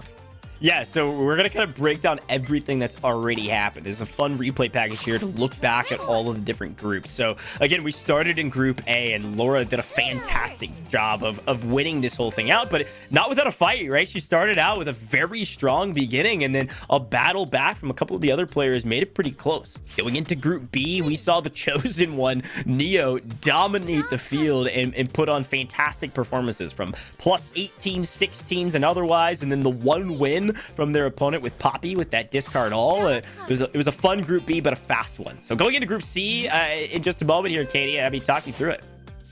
Group C is where things really got interesting. As you said, Group B was dominant, but Group C is where we almost went to our maximum of 9 rounds. It went all the way to round 8. We had so many one-way ties, 1-1-1, people with 2 wins stacking on each other. We had some incredible comebacks. Flota was coming in as a substitute, started so rough in Group C and gets 2 back-to-back wins to extend things out even further. Really, I think of all my groups, this one was my most exciting to watch. Yeah, it was a nail biter, right? It was when I coined the term nail bitery as an adjective. It was nonstop action, and it went on for a while. But ultimately, Ash Gojj comes out on top, and then Mihasha makes it through, and then down to Group D, Joey with this insane discard all win that we just saw on screen, challenges back and forth to try to prevent Joey from winning it all, but nobody could really slow him down enough in order for him not to secure the W. Of course, Tori also making it through. But here's our bracket. We've seen the qualifiers, all the group stages. We broke it all down. You've seen it.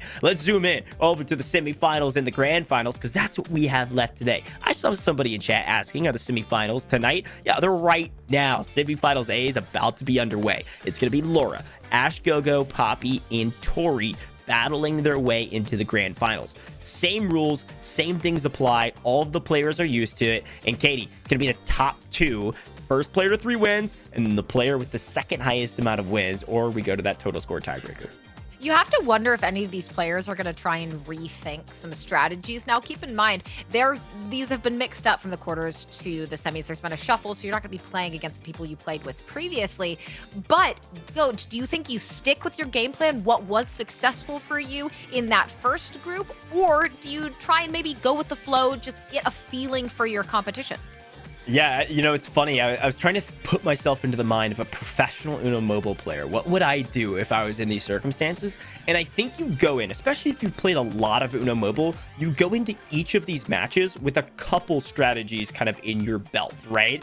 Maybe in your fanny pack, if you will, if you harken back to the All-Star days. But whatever is dealt to you, that determines your strategy. Whatever the other players do, that determines your strategy. So some of these players, Laura, Ash Gojj, Poppy, and Tori, they got a couple strategies. The question is, which one are they going to use? As semifinals A is here and we're ready to play. First game underway, and looks like a pretty strong start here from Laura as expected.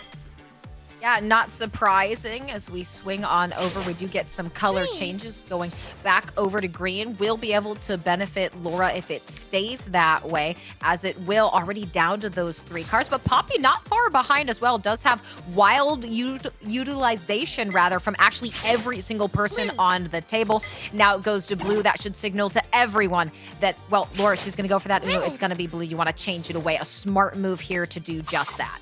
Yeah, and that's the thing. Laura's playing Group A strategy. Laura's saying, I'm playing my wilds early. I'm getting down to as lowest cards as I can as fast as possible. The rest of the players kind of wheeling and reeling from that play and saying, oh, okay, we're burning these early. Guess we're going to have to do the same. Tori answers in kind, and both of Tori's wilds are gone, but it forces Laura back to a more favorable position for Tori with a lot of cards in their hand. Now Ash Gojj in probably the best position. Will Laura go ahead and burn her wilds as she's done throughout all of Group A? The answer is yes. History's going to repeat itself, and not letting Ash Gojj go off without a little bit of some hurt. Except, Katie, we're going to see that stack come through, and Ash in an even better situation.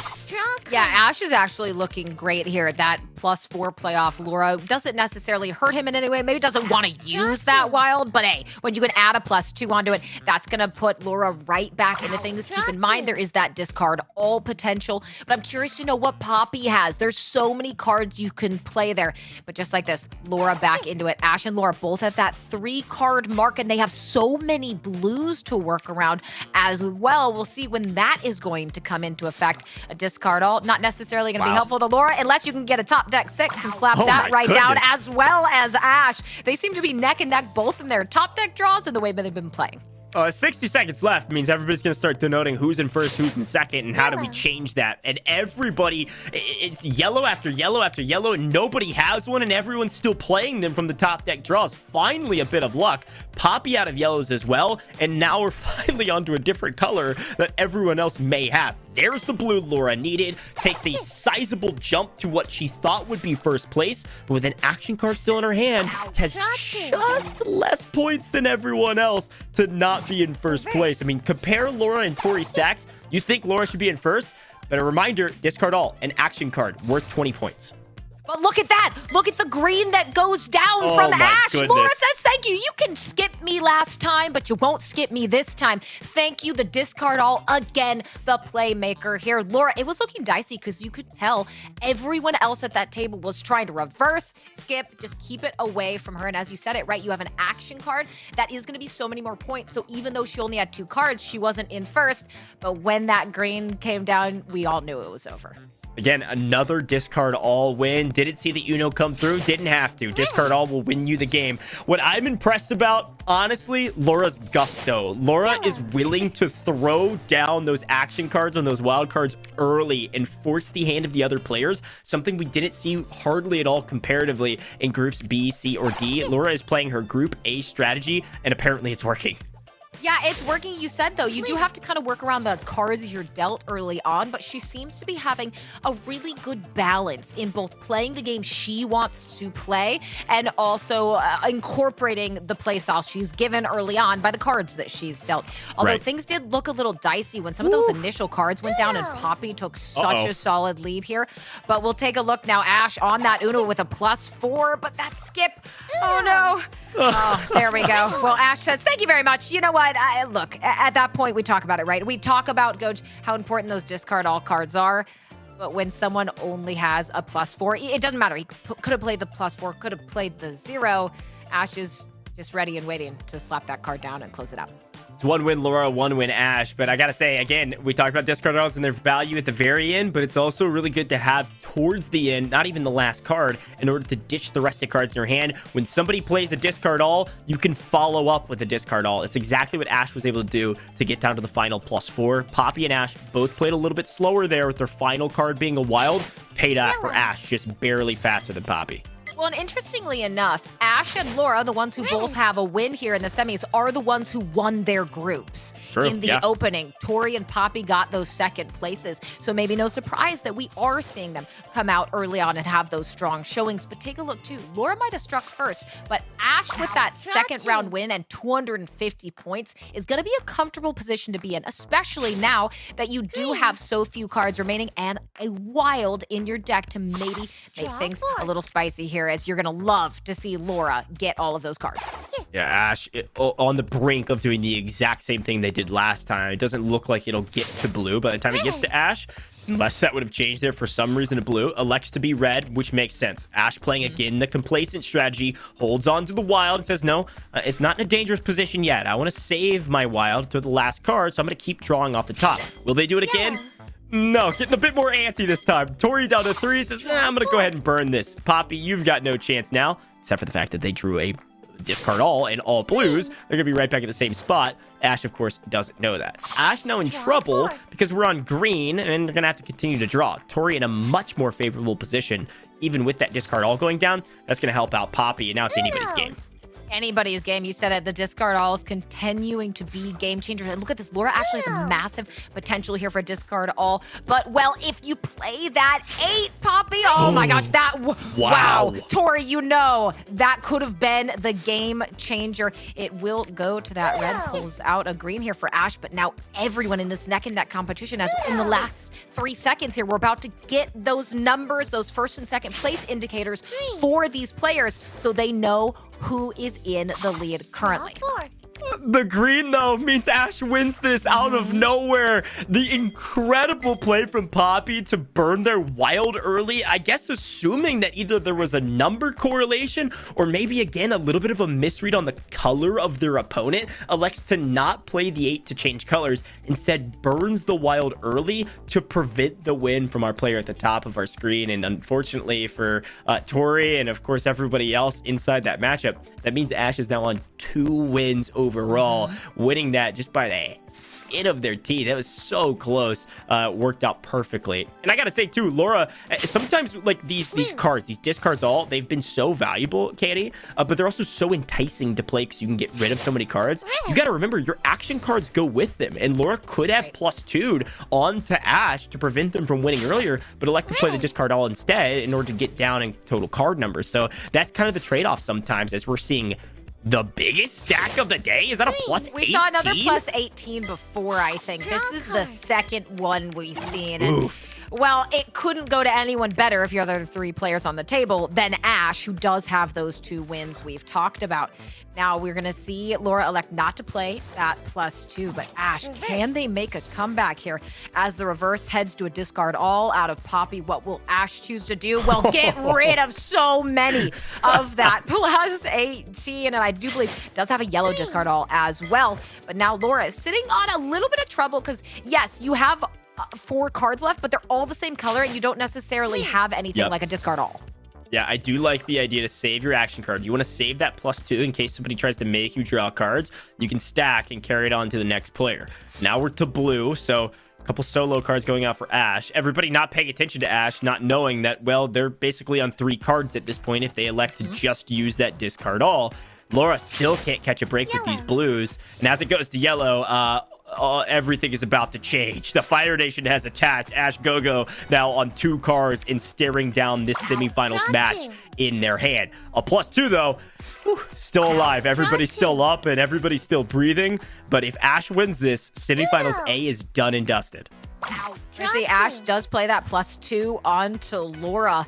You're going to have to keep it away from those yellows and those 7s. But wow, that top deck pull is huge. And it's still the 7s that are being played. Laura will go ahead and play that +2. Keeps hitting Tori with them. But Poppy not able to close it out just yet. As Laura trying to get back into it. Reverse is good. It means Poppy can't play their green yet. Unfortunately, Ash can't play a card, which means Poppy's down to Uno again. Goes to 4. A nice draw here to skip Poppy. However, you kind of want them to draw. You're just not sure what's going to happen. Laura's going to like to play the skip. This is a bit dangerous. You don't know whether or not Poppy has a red. Lucky enough, they don't. And we're going to reverse back, put Poppy back up to 3.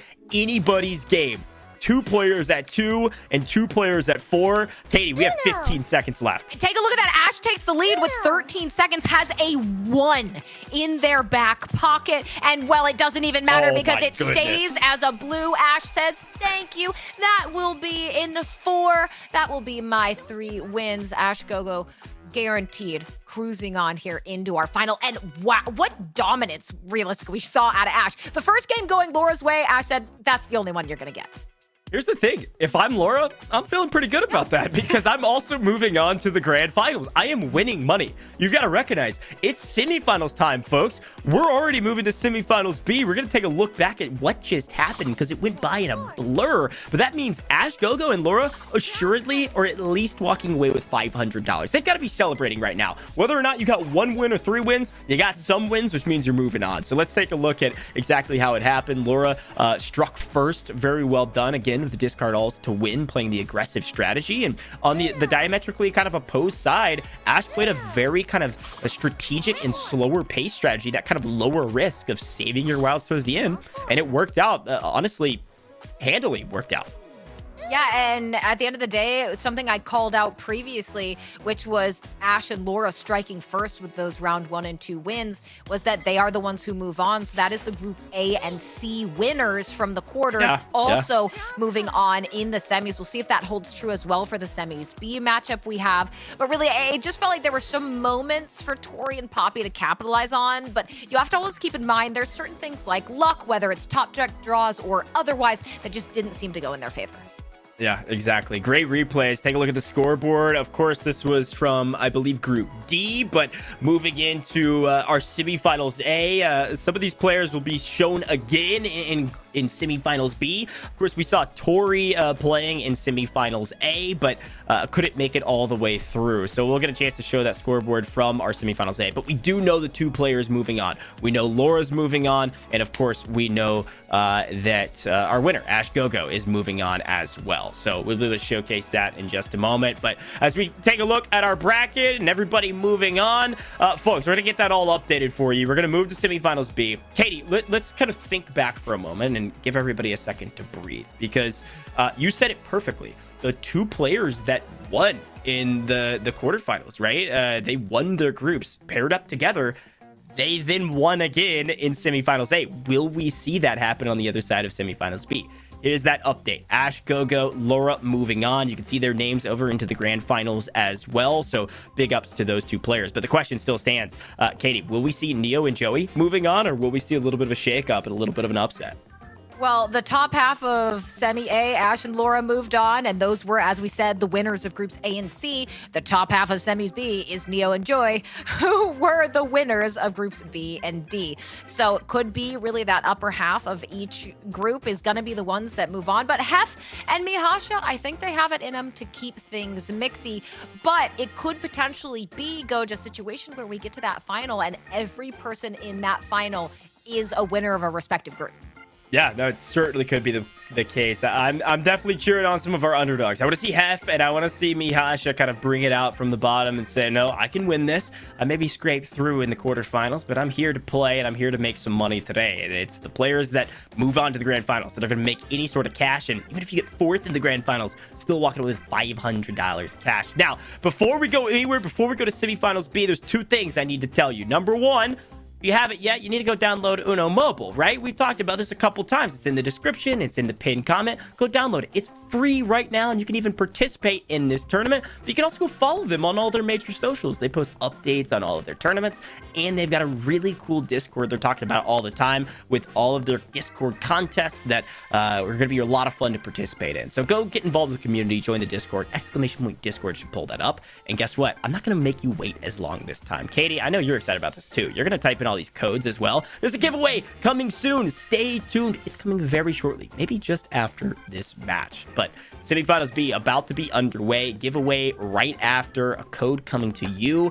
Type that into the app. So we talked about it. We predicted it a little bit. Joey, we've got Hef, we've got Mihasha, and of course, the chosen one, Neo. Who's going to come out on top? Semifinals B, it's underway. Neo had, outside of, I think, perhaps Joey, the most dominant win in that Group C. So we'll see if maybe they can, or rather in that Group B. So we'll see if maybe they can kind of recreate that. They do have a couple of nice +4 wilds for Joey and Neo. We'll see how they decide to play them. We're only about 35 seconds in, so a lot of time for them to feel out the competition. If they want to get rid of those wilds early, they perhaps want to go for those KOs at the end with those +4s. Now, Neo, this is an option. Chooses to actually play that +4, switch it to blue, which will indicate to everyone else that those are the remaining cards, and, well, indicates to Mihasha that you now have a bunch more to deal with.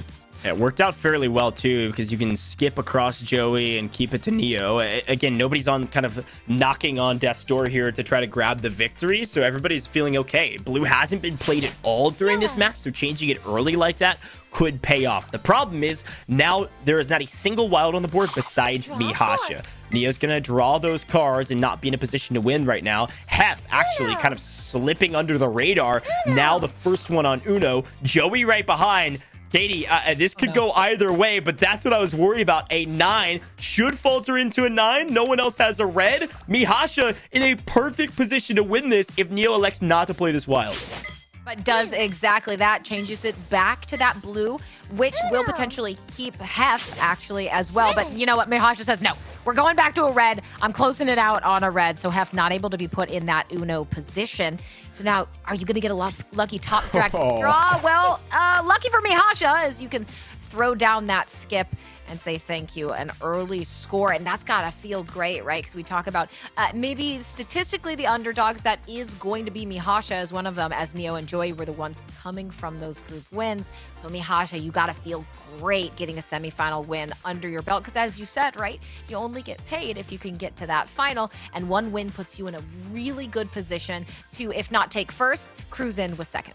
Well, what I loved about that play, too, is that oftentimes you want to save your wild to the last card, but they didn't have time to do that. You saw a lot of other wilds be burned, and you're saying, hey, if I can get it to red and no one draws any crazy cards to change the colors and they've already burned their wilds, I win here. And that's exactly what happened. So we saw Mihasha grab one win. They're going to be the player to watch currently. They've got a bit of a safety net, but look down at the bottom of your screen. Neo, 2 +4s to start, in a really good position here to win. If now, after playing one, you can play a little bit patient, save your +4. I think if Neo tries to play hyper-aggressive here, we're not going to see Neo win, as basically Neo and Hef are in nearly identical situations. And it feels like Neo's been living in a blue world. Every single time it's been these multi-stack blue cards that Neo's been trying to get rid of and just hasn't been able to. Red's really been their Achilles heel. Yellow, something more useful, but Joey says, no, we're going back to red. The one card that Neo seemingly has never had.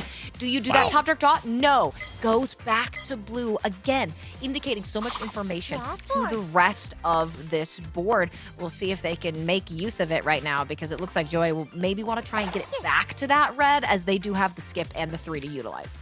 Yeah, Hef is the one playing complacent and slow, playing a little bit more strategic, continuing to draw instead of burning the +4. Maybe Neo can make me eat my words. We'll see, but a little skip party back and forth means like up to Hef, who can change it to green. That's good for Neo. It's going to skip over to Hef, and now everybody's in trouble. First person on Uno is Neo, and with a 3 being played, needs a little bit of top deck luck. Won't get it. Hef still in probably the most favorable position just given the wild, but with a blue change without a single person with blue, I think Hef continues to changes it up, says I'm tired of waiting, I'm playing it. And that's the itch that you have to scratch. Sometimes it's just you're getting itchy over there and you want to play your +4, and then finally you're like, okay, I gotta scratch it, I'm throwing this card down, I gotta get rid of it, I can't wait any longer. And that might again be an Achilles heel that causes somebody else to win this thing. Now, Neo, this is the second time that they've had an Uno position where that top deck card does not help them. The reverse from Joey will come in as well. Just denies more time. Neo, again, another Uno. I think the third at this point, but there's only 45 seconds.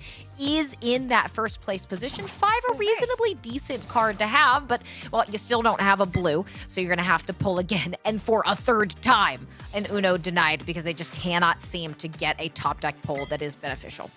30 seconds left and counting.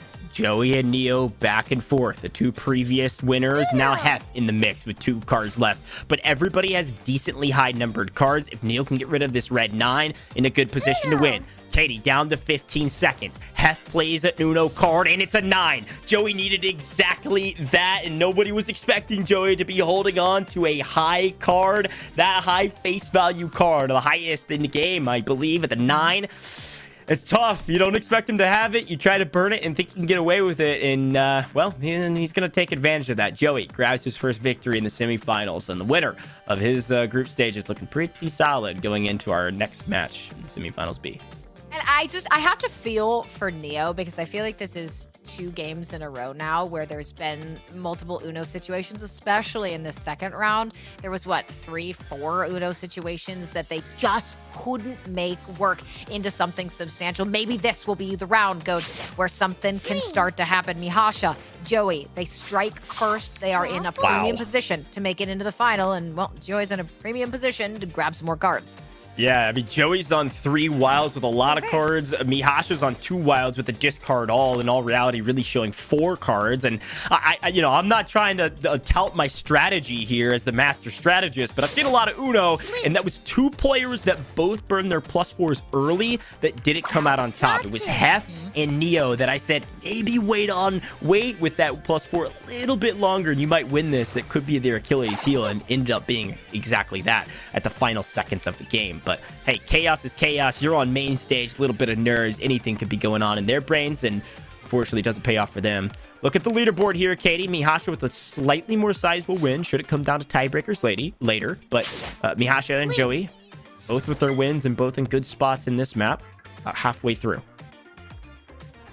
Potential here for it to stay on a blue. We'll see if Hef pulls. Does that, gets a blue. So good news for Joey, can get rid of that, which means now half your cards are that wild potential. Ideally, if you can get rid of maybe something like that green or that red here shortly, Joey will be in a really good position. And well, you get a red. That's exactly what you need. If Joey gets this here, almost guaranteed to move on to Look at Hef. Look at Hef, though. Plays the red down to a +4 wild. Is going to get rid of their cards before Joey's going to be able to get there. That's the issue, and you can't do anything about it. That's the thing. When you've got a +4, there's only 2 things. We've seen it work once, and I don't think we'll see it again. You need a skip or a reverse, and Mihasha doesn't have it. It's going to make sure Hef can't win. Oh, wait. It's called a +6 stack, and he's going to throw a +10 on Joey. That is a massive victory for Hef. A huge point total coming in, and exactly what Hef needed to not only get on the leaderboard, but technically probably jump to first place. And that's tough too, right? Because for Joey, you're sitting there, he got that green finally to get rid of that final card and then have a +4. But, well, if Hef's sitting there with that +4 already, just able to move his cards a little bit faster, there's not much you can do about that. But who knows, could be 4 rounds in a row, Gojj, and maybe 4 wins for every single person on this table. Yeah, I could see a new winner every single round. Who knows? Only time will tell. But we focused up on Jeff now. Hef at the bottom of our screen. Throwing out some of their yellows early. Nobody else can buy a yellow right now. So Hef's going to take advantage of that and throw a couple more cards down.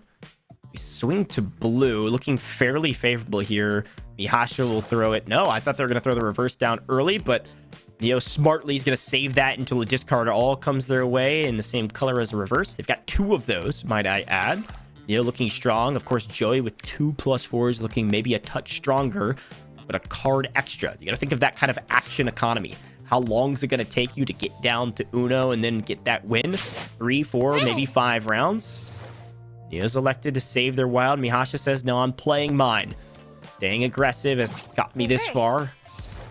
As the reverse comes through, probably reverses back, but that's exactly what Joey wants. Gets the skip off. Now Joey's in a perfect position to win this whole thing. Oh, that was such a beautiful series of plays by Joey. Throws down the +4. Hef will stack it onto Mihasha if there isn't a challenge that comes through. Does play it, changes to yellow. Joey doesn't even care. Pick whatever color you want at this point. Just send it over to me so that I can close this game out, get my second win, and that's exactly what is going to happen. Joey will take win number 2 with about 1:20 on the clock. A nice job. Now, Joey gotta feel, right as we said before, back in a comfortable position to head on to that final. Well, and that's why +4s at the end are so incredibly powerful, right? Because when the only other thing that somebody could think about to stop you is playing a +4, they've fallen into your trap. They've activated your trap card. You throw your +4 on top of that, not only do you grab the win, but you grab a ton of more points along the board. Like, the +8 at the end to their opponent probably netted Joey somewhere around the neighborhood of like 60, 70 more points because a couple of those action cards were added to their opponent's hand. So we'll see. Joey's still entirely getting probably the best luck out of all 4 of these players, but also using that luck wisely and using their cards wisely to be on top right now. Joey with 2 wilds, but the most cards on the table, so he was able to do with it. Yeah, and I think here too, it just feels like Neo, despite having such a strong start in the quarters, has really just not been able to get anything tangible going and had some pretty bad luck here in the semis. So if you're going to make something happen, you kind of got to start doing it right now, especially when you have someone on semifinals point. And Joey does do that +6. If Neo, you're going to have to force out that +4. Not really what you wanted to do. It's going to be a bad day for Mihasha, as that is a +10. But now Neo does have all yellows. Could be another pain point here if Joey pulls that out and sends it to blue, which is exactly what happens. Joey's playing a little bit of loose now. 2 wins under his belt. He's burning those wilds before he even needs to. I would even say if you've got a lot of cards of the same color, you almost want people to make you draw cards so you can try to draw a discard all and go down even faster. But elects to continue to swap colors. Neo's still in trouble sitting on yellow. Nobody's going to get it back there anytime soon if the play order continues. Needs a reverse because Joey certainly doesn't have a yellow. You're just hoping for a number match to get you out of this kind of blender that you're in. You're gonna ninja bullet and you're having to draw cards over and over again. There it goes the yellow. Joey says, not in my house, but luckily there's a 6 matching up there. We'll get it back to the color that Neo needs.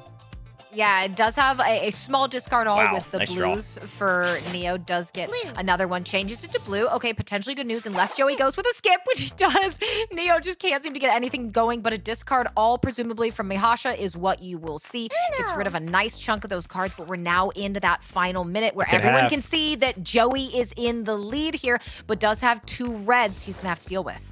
Yeah, that's the thing. You know Joey's in the lead with 2 cards, and, well, Hef only had 1 and wasn't even in second. That probably means Hef's got a wild, and there's not much you can do about it. And here's the problem, right? Those discard alts, they're so valuable, but they can also bite back.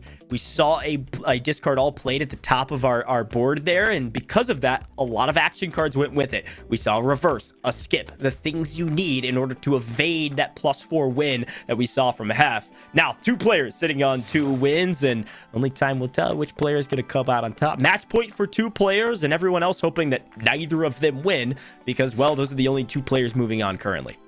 There we go. Joey and Hef both with a +4. Really, actually everyone with a +4 wild at their disposal. We'll see who uses theirs most effectively. Because as you said, right, in a situation like this, if someone plays a +4, it's going to come back and bite you because it's going to go all the way around the table. No one doing that just yet, though. Neo in a decent position does have those 2, which is a +4 and a +2, which has got to feel great.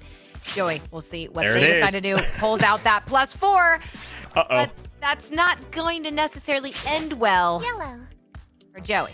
Yeah, sorry, Joey. Everybody else has one of those, and no one's willing to bite down on 8 or 12 cards. You're going to have to draw 16, but that's the nature of the stacking game, folks, and that's why we love it. Neo goes down to Uno as well, and having a +2. Look at the play order.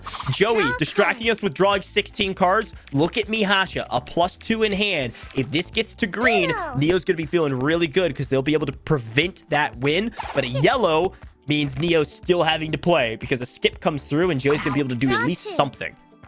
At least something. You are desperately There it trying is. to hold on, but, well, that +2 doesn't matter. Neo is finally on the board, has been having so much difficulty in those first 5 games, but now things are starting to get really interesting. It was a bit more cut and dry there in Semis A, but I think what I've noticed, Gojj, both in Semis A and Semis B that's currently ongoing, is that we have shifted away from the discard all to win to that +4 dominance. Yeah, +4 dominance or saving your action card. It was a perfect example of how to use your +2 from Neo. It's this just slight buffer to keep you alive if somebody tries to make you draw cards when you're on Uno, which of course they want to. And it was the perfect circumstances to showcase that skill and that strategy. So 2 players on 2, 2 players on 1. Technically anybody's game, but still a cut and dry first and second place if Hef or Joey wins this. So this is kind of a must win for Neo or Mihasha. Not even kind of, it is definitely a must win for Neo and Mihasha. And honestly, if I'm Neo or Mihasha, as much as I want to win, the other person winning is almost as good because at the very least we get to keep playing. Yeah, exactly. And we'll keep that +2 actually for Heft. Does put them in an almost Uno situation, same as Joey, who does have that 6. See what Neo does. Throws out one of those wilds. Not going to be super useful here for Hef. Will be forced to draw, but does get a discard all for that too. So actually not the worst if we can get to that color. But unfortunately, you're back to red. You do at least get that discard, so you stay at 3. And well, Joey gets one as well, so he'll stay at a very Look happy at Neo, Uno. though. Look at Neo. It's going to be a Neo win to take it 2-2-2 unless somebody can do anything about it, and they can't. Neo, the chosen one, with all hope is lost, has climbed his way to, I believe, the very top, by the way. Looking at those point totals, Neo had an incredibly decisive victory in their first win with over 300 points added, if our math is correct. Means Neo, tied for first with 2 other players, is probably at the top. And we're also only, what, 1 game away from getting to game 9. We're going into game 8 right now. 7 games have been played. Anybody's ball game, but if I'm Neo, I'm feeling amazing because of my total score will probably push me to the grand finals. The question is, who grabs the 3rd win? What a comeback out of Neo as well. Neo had such dominance in the quarters, but hey, when it comes to the semis, it's all about that comeback kid, Neo. 2 wins, 484 points, though. Hey, look, anything could happen. We still have this game 8 and potentially game 9 to play through, but with 2 wilds and a +2 at Neo's disposal, could be looking good, although keep in mind what Mihasha and Joey have, which is actually fairly similar cards. Yeah, I'm looking at Mihasha right now, just a little bit more variability. Joey technically goes before, and a skip means Joey's in a great position. A +2 is going to come through, and Mihasha's going to feel comfortable enough to throw the +2 on top, unless Hef elects to play the +4. Now Mihasha in trouble and down in the dumps. This is essentially all she wrote for everybody, unless Neo plays the +4. And they do. They say, Joey, you better earn your victory. And Joey says, whoa, okay, I can't. Goes for the challenge, though. The perfect time for the challenge. Yes, Neo had a green. Yes, they were forced to play it. And because of that, Joey wins. Unbelievable. Folks at home, the challenge rule... The challenge rule is a fun one. It's in all versions of Uno. It's in Uno Mobile. This is the key factor, right? Whenever Neo had to play the +4 to try to prevent Joey from winning, Joey can challenge that +4. If the color that was changed from, which was a green, if Neo had that color in their hand and could have played a green, which they could have, then you can challenge them. If you challenge them correctly, the player that threw the +4 down on you instead has to draw 4 cards. That's exactly what happened, and it gave Joey the victory. Unbelievable finish to an amazing Semifinals B. That's gotta be, Gojj, my favorite ending we've seen today. To hit the challenge, goes for it, says, you know what? I'm calling your bluff, and I'm gonna win off of that bluff. An incredible play out of Joey, to be sure. Semis B did not disappoint. Here's the thing. If our math is correct, Katie, Joey moves on with 3 wins, and Neo also moves on with point totals, which means the 2 players we mentioned, the 2 players that won their qualifier stages, they are moving on to the grand finals. That means all 4 players from our winners, our winner of Group A, our winner of Group B, and C and D, they've all moved on to the grand finale, almost like this was a written script. This is crazy. I'm so impressed with the play and the stakes on the line right now with everybody only having 1. Really cool to see. That's going to be tough for Mihasha, I think, especially because there was a good start that occurred there, right? You get that initial win off the bat, you're feeling comfortable, and things just kind of slid away at that point, really through the rest of all of those rounds. Hef as well was trying to get something going, was able to get at least those 2 wins, but that was really about it before Joey and Neo came in. And again, another testament to Neo, right? Yes, you may go down early, but with something like Uno Mobile, there is always comeback potential, and Neo did it in some pretty outstanding fashion. Exactly. Here's that green. We're going to see Neo with the green 9 here. Instead of playing the green 9, throws the wild down. Joey correctly predicts and challenges. And really, that was the only play that Joey had, or was going to go down to the dumps with a total of 5 cards. Here's our final score, and actually really close between Neo and Hef, but it will be, of course, Joey moving on because of their 3 wins, and then between the total scores, Neo just eked out Hef by a little over 100 points, and Neo also moving on to the grand finale based on the tiebreaker. What a finish to semifinals B, and what a finish to semifinals in general, folks. Out of nowhere, the grand finals is right around the corner, and we're turning the wheel already. Look at our bracket here. Ash, Gogo, Laura, Joey, and Neo battling it out in the grand finals. At the very least, everybody walking away with a little bit of cash. Joey is looking real scary right now. And you're right, though. You have to feel good. No matter what happens here, you have cash in your pocket. That's going to make the day feel worthwhile. But it's all about that first place potential. We've talked about those prizes. There's a lot on the line, Gojj. We'll have to see which one of these players is the iciest, which one of them is willing to make, as we saw out of Joey, that challenge play against someone to be able to close it out.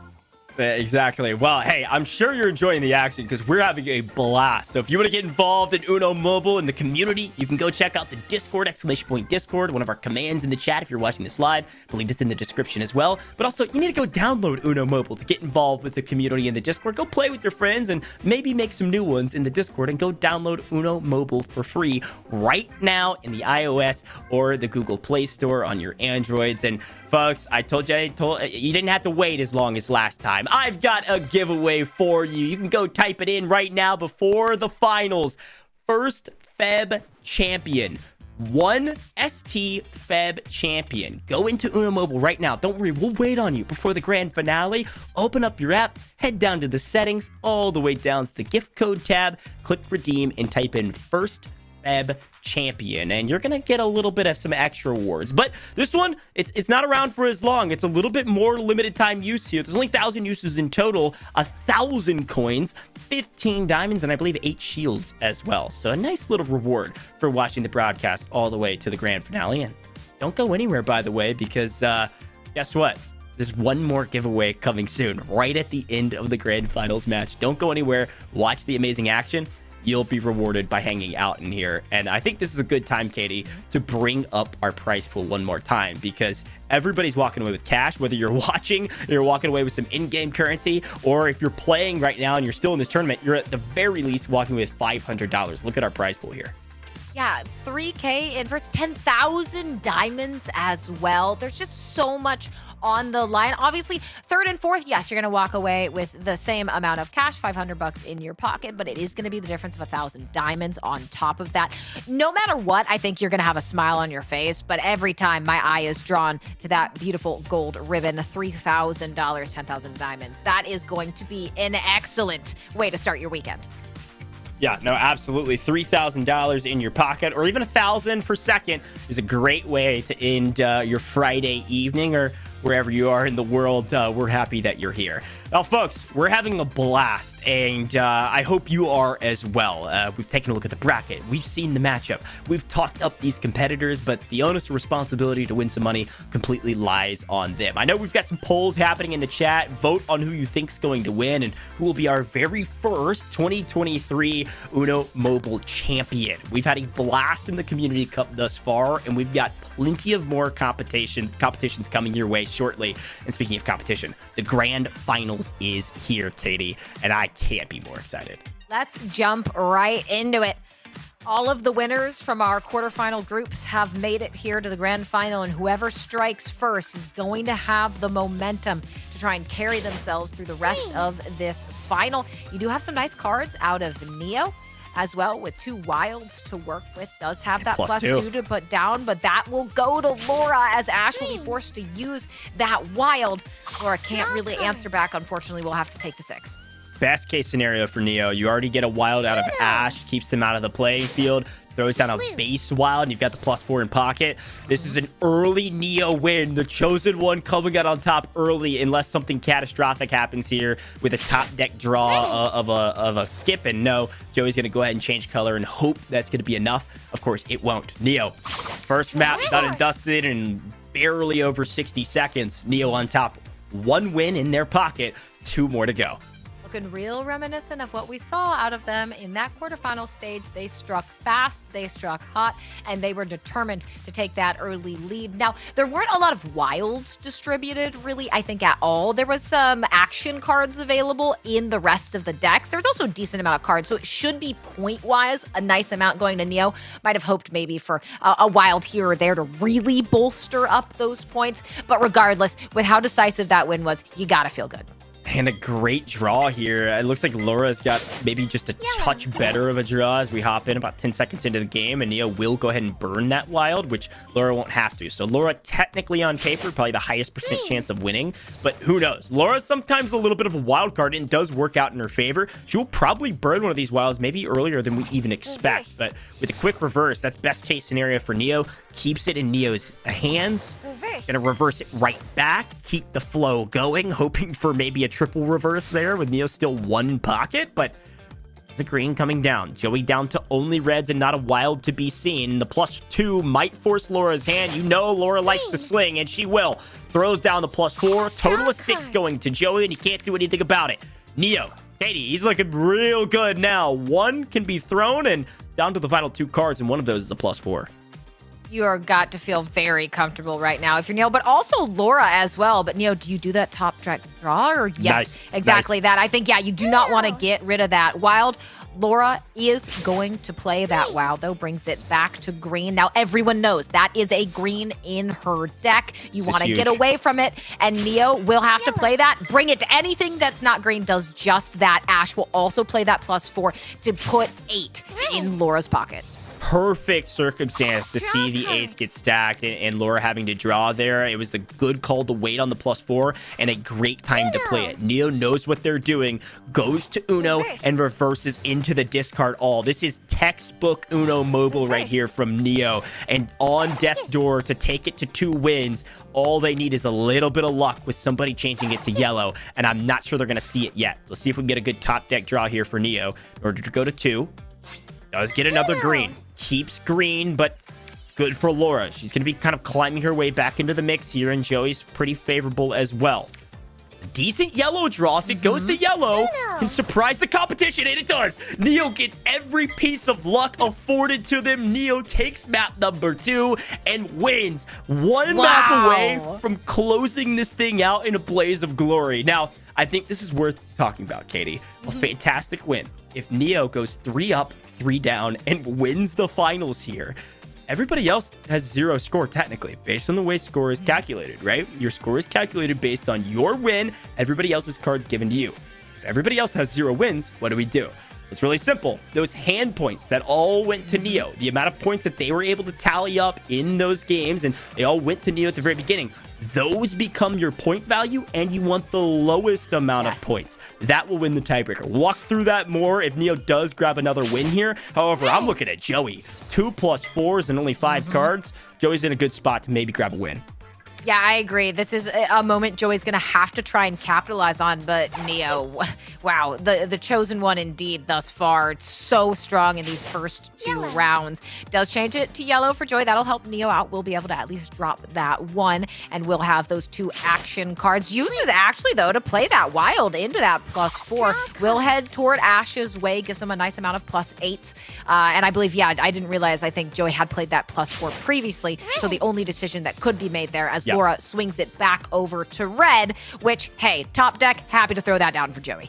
Yeah, that's the thing. Joey, it's exactly what Joey wanted. When you have 2 +4s, you can play one, force somebody else to play theirs. That way, you're in an even more favorable position because you're hoping nobody else has 2 +4s, and you're correct. Nobody else has a wild besides Laura. Now, Laura is down to 2 cards here, so in kind of a dangerous spot. If you're not careful, Laura's going to sneak this win out of nowhere. Joey, he's like, okay, go in blue. I need to get it off blue, but can I? No. I'm going to rely on somebody else to do it, and they may have just given themselves away. Neo goes for the draw to try to grab something to change color and doesn't get it. Look at the reverse, though, from Ash. A reverse back. It's staying in the mix, and the color has been changed. What looked like an assured win from Laura, all of a sudden, it's now on Joey's shoulders to win this. Being that it's green, a +2 means a +4, means a +6 in a win, Katie. What a string of events. Very well done.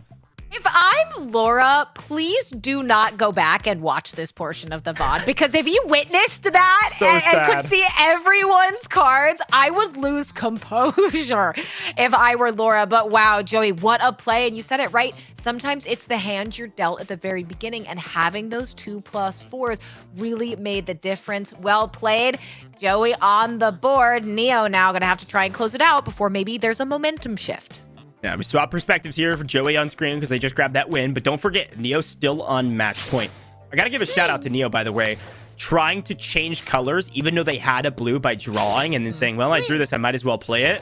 It was perfect. And it didn't work out in their favor, but it's the right mentality to have. Just because you have a card you can play doesn't mean you need to play it. Keep that in mind as we go forward in the grand finale. That's what these players are trying to consider the whole time. And Joey's looking real good again, and this could be a Neo versus Joey showdown at the final moments of this grand finale if we're not careful.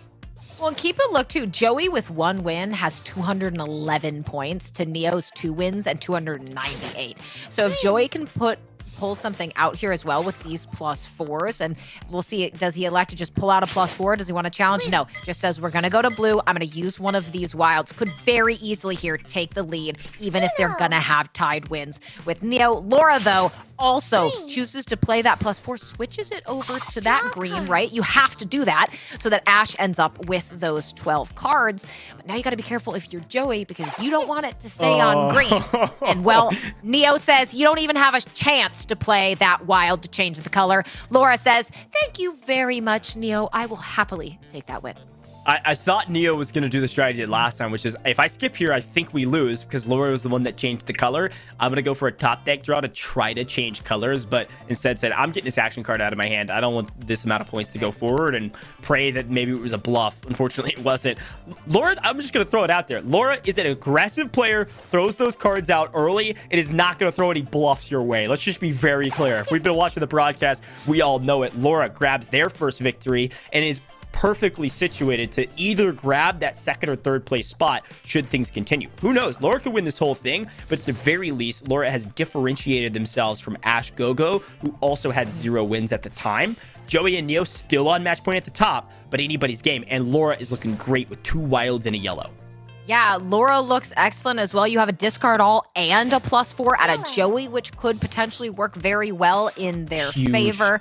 And now you throw down that yellow. We'll see what Joey elects to do. Does change it to a red. So now if you're Laura, when it gets back to you, if there's not a reverse for some reason, which why would there be? Well, it's going to head back over unless Ash hits the skip that Neo hit before to give Laura a win. Ash hits the skip onto Joey, gives him the win.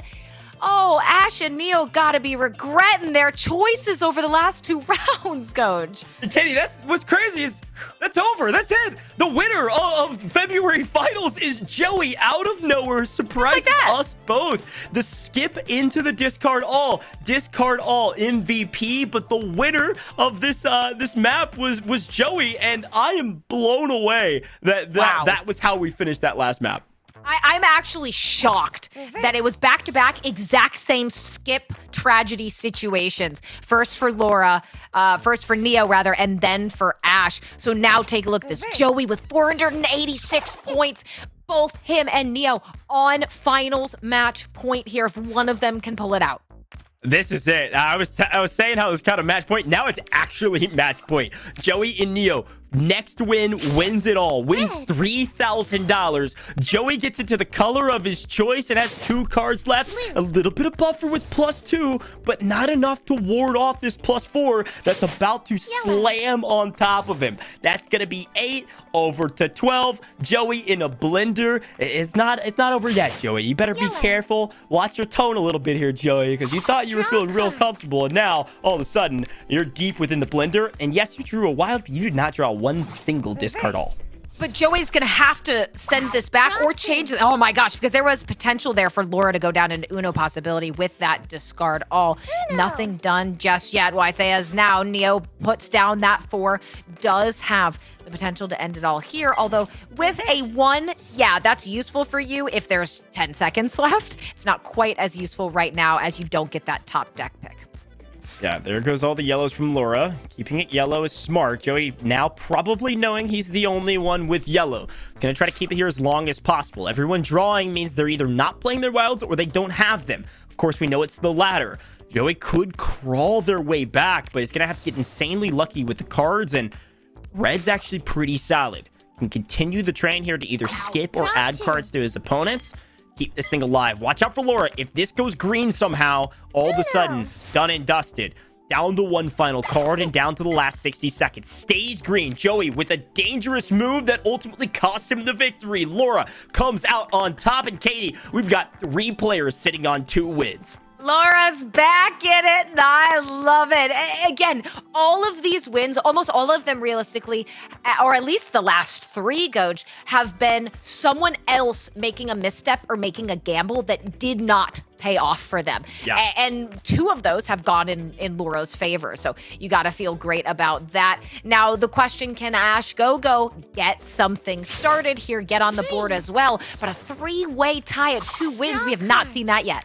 Well, I was going to say, there's almost assuredly this is the last game of Uno Mobile we'll play today, but look at the bottom of your screen right now. Ash Go 2 +4s, a wild, a +2, and a discard all. Ash is in a fantastic spot to get on the board and keep their dreams alive. Again, there's money across this price pool. Even if you don't get first, second place is still $1,000. And of course, our in-game rewards as well. 10,000 diamonds, by the way, going to the winner of this Community Cup final. And right now, it's technically still anyone's game. 3 players on match point, but Ash Go in easily the most favorable position on the board. This is going to be stacked pretty heavily against Laura, probably in a bit of trouble on the side of Laura, which means it's all going to come down to Joey or Neo to try to steal this away and close this thing out before Ash Go can get on their final card. A skip will help, but it's only going to stop the bleeding for a moment. And at least Laura's able to discard a decent amount to help herself into a better position. Whether it's really enough time at this point remains to be seen. Now, Ash, with that, are you going to challenge or are you going to use your +4 Alex to do that? Keep it on that yellow. You want to get rid of that 0 as we're almost at the halfway mark of this round at 1.5 minutes remaining. We'll throw down that 2 may go blue from Neo. That's exactly what happens. Now, Ash, do you use that wild? You do. You change it to yellow, but now everyone knows what you have. Shout out to Neo, by the way, for drawing both of the +4s and the non-+4 wild out of Ash to get them back to an even playing field. Like, yes, they're on Uno, and yes, this could all of a sudden go in their favor and they win, but we thought this was done and dusted, assuredly a victory, and this is still anyone's game. Now, no one's on Uno, and not a red to Ash Go's name. This could be the final map of Uno that we see tonight. Blue. It certainly could. At least Stash Gogo trying to extend things out in first place right now. But Neo now with that reverse Uno. There goes one of those massive discard alls that Laura has. Always the option on green as well. Huge. Is able to pull down a 7. That is huge for Neo. I agree. The 7 to match it from Laura. But no green here and no top deck luck this time around for Neo. Laura out of nowhere, 20 cards to their name, down to Come on, Uno. Laura. On discard all. We were going to see a 0 at the very least. No! Oh, I was close. That was almost a win. If a top deck was not drawn there, Laura wins. 20 seconds left, Katie. We can see who's in first and second according to points, and we've got another play, and that's going to give the win to Laura. Laura is your Uno Mobile February Community Cup champion in 2023. Are you kidding me? Laura, the hot swinging, hammer dealing Group A champion, walks all the way to the grand finale and wins the entire thing. $3,000 to their name, 10,000 diamonds, coins, and otherwise, and an incredible, ego clout to tout. Unbelievable performance from Laura. Congratulations, Laura, from a great Group A win and a hyper-aggressive play style to going in and having a very, very slow start, a terrifyingly slow start in the finals, just saying, you know what? Give me a second. Let me get all 3 of my wins in a dominant fashion. You got to feel for Neo, because what a start. Neo started 2-0, 1 win away, and then it all slipped through their fingers. But Laura, you got to be smiling megawatts right now. You said it, $3,000, 10,000 diamonds, and really a fantastic series of plays here in the final. Yeah, you know what's crazy about that too was I was just paying attention to that discard all, right? It was the final card that they had, and they drew another card, of course, of the same color, so it's still basically the final card, and somebody else in the last 20, 30 seconds of the game is going to go throw down those discard alls, and if nobody else changes it, almost didn't change earlier in the game, finally it gets there. Discard all wins in the game. Laura's the best player, the most valuable player, that discard all.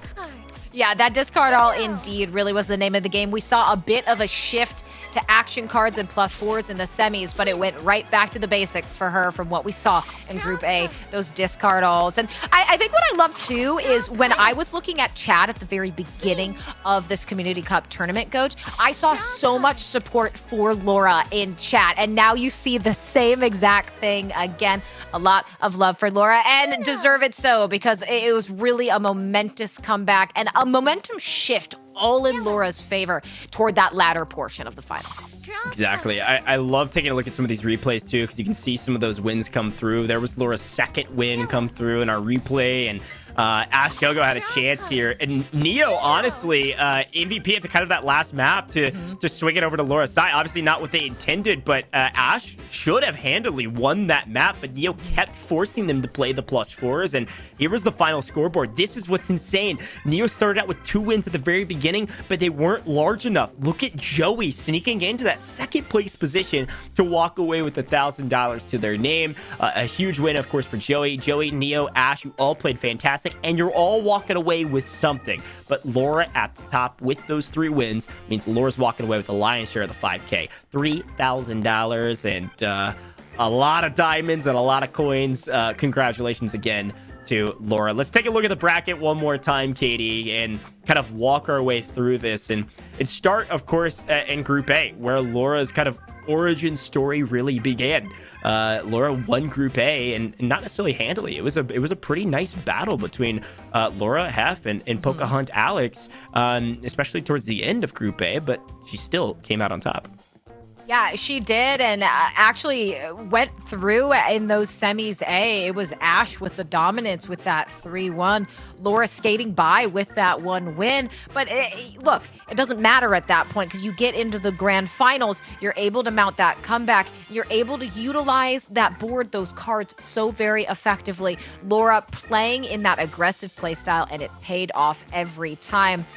Especially, I think, something to note as well between Joey and Neo, and this is something I said when Joey got that first win, is that Neo goes up 2-0 right away, but he doesn't do it in a particularly dominant fashion. So those additional points he's not even over that 300 cusp. Yeah. Whereas Joey Gojj gets that first win, and I think gets 200 something points from just one alone. So all he needs is that second win, skyrockets past Neo, and at that point, Neo sees himself going from first all the way down to third. Exactly. Well, let's take a look at the overall pricing. We've talked about it, but let's break it down in more detail. You can see our winners in their appropriate spots. Laura at the very top, $3,000, 10K diamonds, some coins, and of course, that all too hard to get. I mean, you have to win one of these to get this in-game title. Laura will be able to tout that forever going forward, that I won the February championship. And then Joey on your screen, of course, second place, $1,000 to their name. 5K diamonds in that second place title. Neo, $500 to their name, 3K diamonds in the title. And then Ash Gogo, sneak it in there, $500, 2K diamonds, and the in-game title. All of them, I'm hoping, had a blast, to be frank. And it was so fun to watch you all compete. Thank you for competing. And can I also mention, by the way, Joey, with the tiebreaker win there, not only walked away with a couple $100 more than Neo, but also earned a spot to the grand finale in November. That's the thing you have to remember. Not only are you going to see Laura again, but you're going to see Joey again. Joey just barely eked their way into that spot, and we'll be seen again in November in the grand finale, where we're going to be playing against all of the other winners from our March tournament that's coming up in April and July and etc. all the way through the year to get to our 16 winners that are going to face off in November.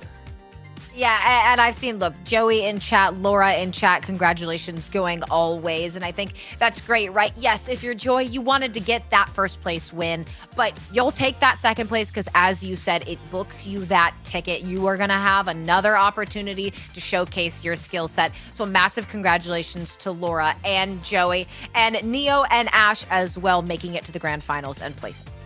Well, don't worry, I haven't forgotten about you folks at home. If you want to get involved, you want to play in some of these tournaments, you want to be the next Joey or the next Laura, walk away with some cash, go download Uno Mobile for free right now in the iOS or Google Play Store on your Android device, any mobile device that you have. Go download Uno Mobile for free. Go get involved. Play in the qualifiers that happen at the very beginning of the month. The next one's in March 1st. That's when we'll see you next. And speaking of seeing you in March 1st, I think I might have another giveaway code, Katie, for those at home. I told you it was coming soon, and it's here. And let's take a look at what that code is. Oh, a little bit of foreshadowing. See you March 1st is your code. Go type it in.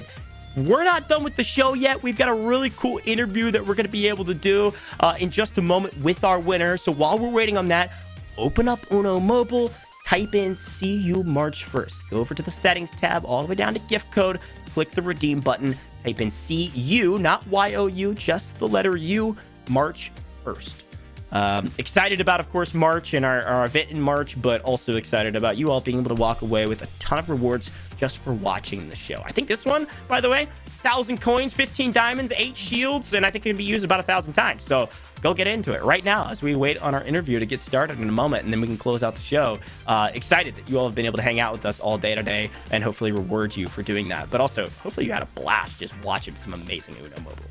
Well, this has been such a fun event to prepare for, and Gojj, has been great to be able to join you in the booth for this Uno Community Cup. A massive congratulations once again to all our winners. But I do love it. I think, honestly, one of my favorite things about events like this is when folks like Uno Mobile do those giveaways, do those freebies, those codes to everyone who comes out to show support for the game, for the competitors, and for the winners. But I do think we have a little bit of more fun to get to as well, Gojj, right before that interview. Okay, look, we've given you a lot of things. Now give back to us. I need you to use your brains. Everybody in chat, our interview is almost here. Use your brains. Tell me, what does this say? Something Uno related. I may have said it a couple times, or maybe it's a phrase that we use. Who knows? Unscramble this. What does it say? Type your answers in the chat. If you get it right, I'll shout you out. And as the letters go swirling about, it's a pretty difficult one. I believe in some of your amazing brains. Some of these Uno Mobile masters that are hanging out in the chat might know this phrase. I might have said it a couple times, Katie. This is unpredictable fun, because that's what we've had all day today. Yeah, that is indeed unpredictable outcomes, plays, and certainly a whole lot of fun. And look, it's been a ton of fun for us. I know that it's been a ton of fun for everyone in chat. And of course, all the competitors as well, especially Laura and Joy, who again have booked those tickets to that grand final later on in the year. But I just can't get over all of the discard all plays that we saw. And I think some of, especially those skip plays in the semifinals, and of course, some of the shenanigans that happened in the finals that caused some unexpected outcomes. Yeah, no, exactly, right? Like, it'll be fun to talk to Laura to see what maybe their strategy was. And speaking of that, Laura is here in the chat with us. We're going to have a conversation. Laura, first and foremost, congratulations. And I'll give you a softball. How are you feeling right now after being crowned the February champion? I am excited. I'm ecstatic.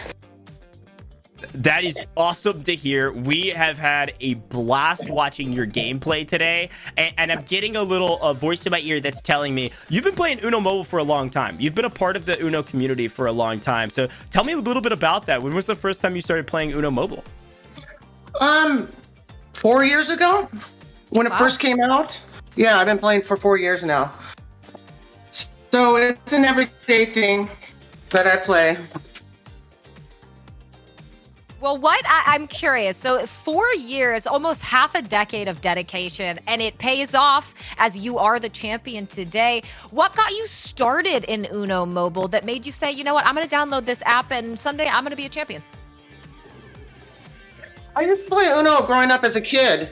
So got bored one day going through the app, saw Uno, downloaded it, and here I am today. Well, it pays off, and we can tell your experience. That's the thing. Every time we were watching you play, not only did you have an amazing strategy, I mean, you were playing pretty aggressive of throwing out those wilds early, but ultimately came down to a victory. Talk to me a little bit about, like, and this is kind of a crazy question, but when do you play Uno Mobile? Because I know a lot of people in the chat were talking, and when Katie and I were talking before about when we like to play Uno Mobile, whether it's during a lunch break or something like that. When's kind of like your Uno Mobile time that you've kind of used to practice for an event like this? When I first get up in the morning, I get up really early, and I have like 2 or 3 hours before I have to go to work, and I usually play in the morning and on the weekends. Wow. Okay. I like this a lot. Rise and shine. Time to dominate. Do you have, so for anyone who may be watching you, who says, I want to be like Laura, I want to get into one of these community cups, do you have any winning tips and tricks for Uno Mobile matches? Oh my God, it's just the luck of the cards. The luck of the cards. You got a lot of luck, Laura. I love that. I was saying this on broadcast, and I know you were playing, so you probably didn't hear it, but it was kind of like, hey, we've got some strategies based on the cards that were drawn, and then you use those strategies. Whatever cards you're given, you get that luck. You're like, okay, this is how I'm going to use them. What was your most memorable part of the tournament? Because, of course, we had a lot. Okay, I guess it would just have to be, like Chris said in his interview, was the last play, the last seconds, when you just you throw that card down, you're like, oh my God, I won. Yeah, I want to jump in and follow up with that too, because Laura, I was sitting there biting my nails because you had the discard all as your last card, which we've seen a number of times as being kind of one of the keys to winning, because other people like to play the discard alls, etc. Was there a strategy in kind of keeping that discard all to the last card, or was it like I just hoping and praying that somebody plays one before me? I was hoping and praying that someone plays one before me. Absolutely. That's awesome. Yeah, you can get really lucky with the discard all called cards. Obviously, I did.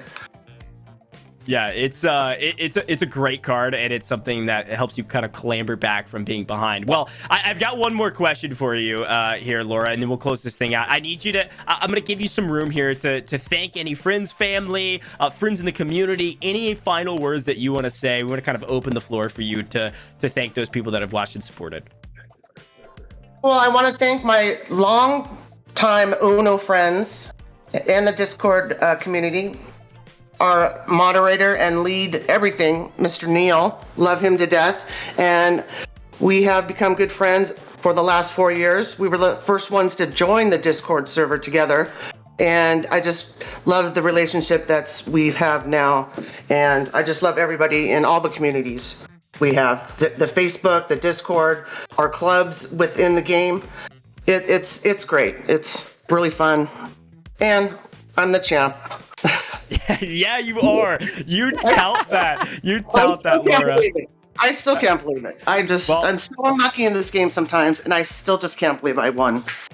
Well, you did it. You battled your way through the qualifiers and you made it to the round, and you won that final round. So congratulations again. We'll send you off. You can go celebrate. Thanks for shouting out the community. We love the Uno mobile community around here, and I'll talk a little bit more about that. But congratulations again, and hope to see you in the future. And hey, we'll see you in November. Okay, thank you guys. Of course. Bye-bye. Katie, what a wholesome interview, right? And shouting out the community as well. Go join the Discord, everybody at home. Come on now, you got to get involved.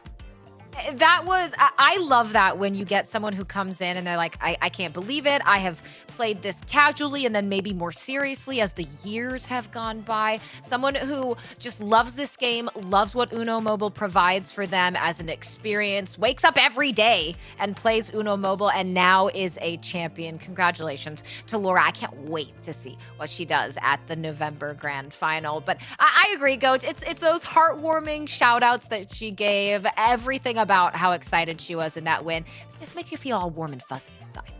Yeah, hey, and shout out to Neil specifically. Laura shouting out Neil, a good friend in the community. You all can go join the Discord, like I've mentioned a number of times, !Discord. Mods can help you out. They can type in the Discord link for you. There's some Discord contests coming as well.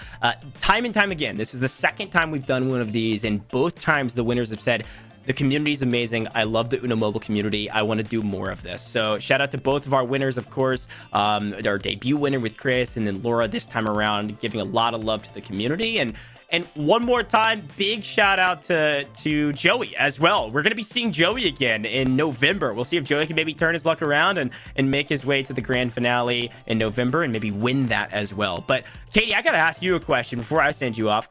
What do you think of Uno Mobile? Did you have some fun today? I loved it. Look, I loved warming up the day by beating you in Uno Mobile. I loved watching Laura blaze through today's event, come out as a champion. I can't say thank you enough to the warm welcome from the community, the opportunity to be here alongside you, Gojj, and everyone else making this happen. It was a ton of fun. And once again, as you said it, congratulations, especially to Laura and Joy, who will be in that November event. Well, Katie, we had a blast having you in the booth. Thank you for joining me. You were a pleasure and a perfect analyst to break everything down with me. So I'll bid you farewell. Go get some water, breathe for a moment. It was a chaotic day, but a great one. And hopefully we see you in the next show. Folks at home, I gotta thank you all for joining me today, and Katie, of course, as well. This show has been nothing but amazing. Some amazing Uno Mobile, unbelievable competition, and I've said this a couple times, and I think it's worth saying again. If you haven't yet, go download Uno Mobile for free, and also go follow them on their socials, because Uno Mobile is kind of showing all of the different things they have to offer on their social media accounts. Everything from YouTube, they're posting all these wild talks with Alex that you saw in the pre-roll content and during the breaks as well.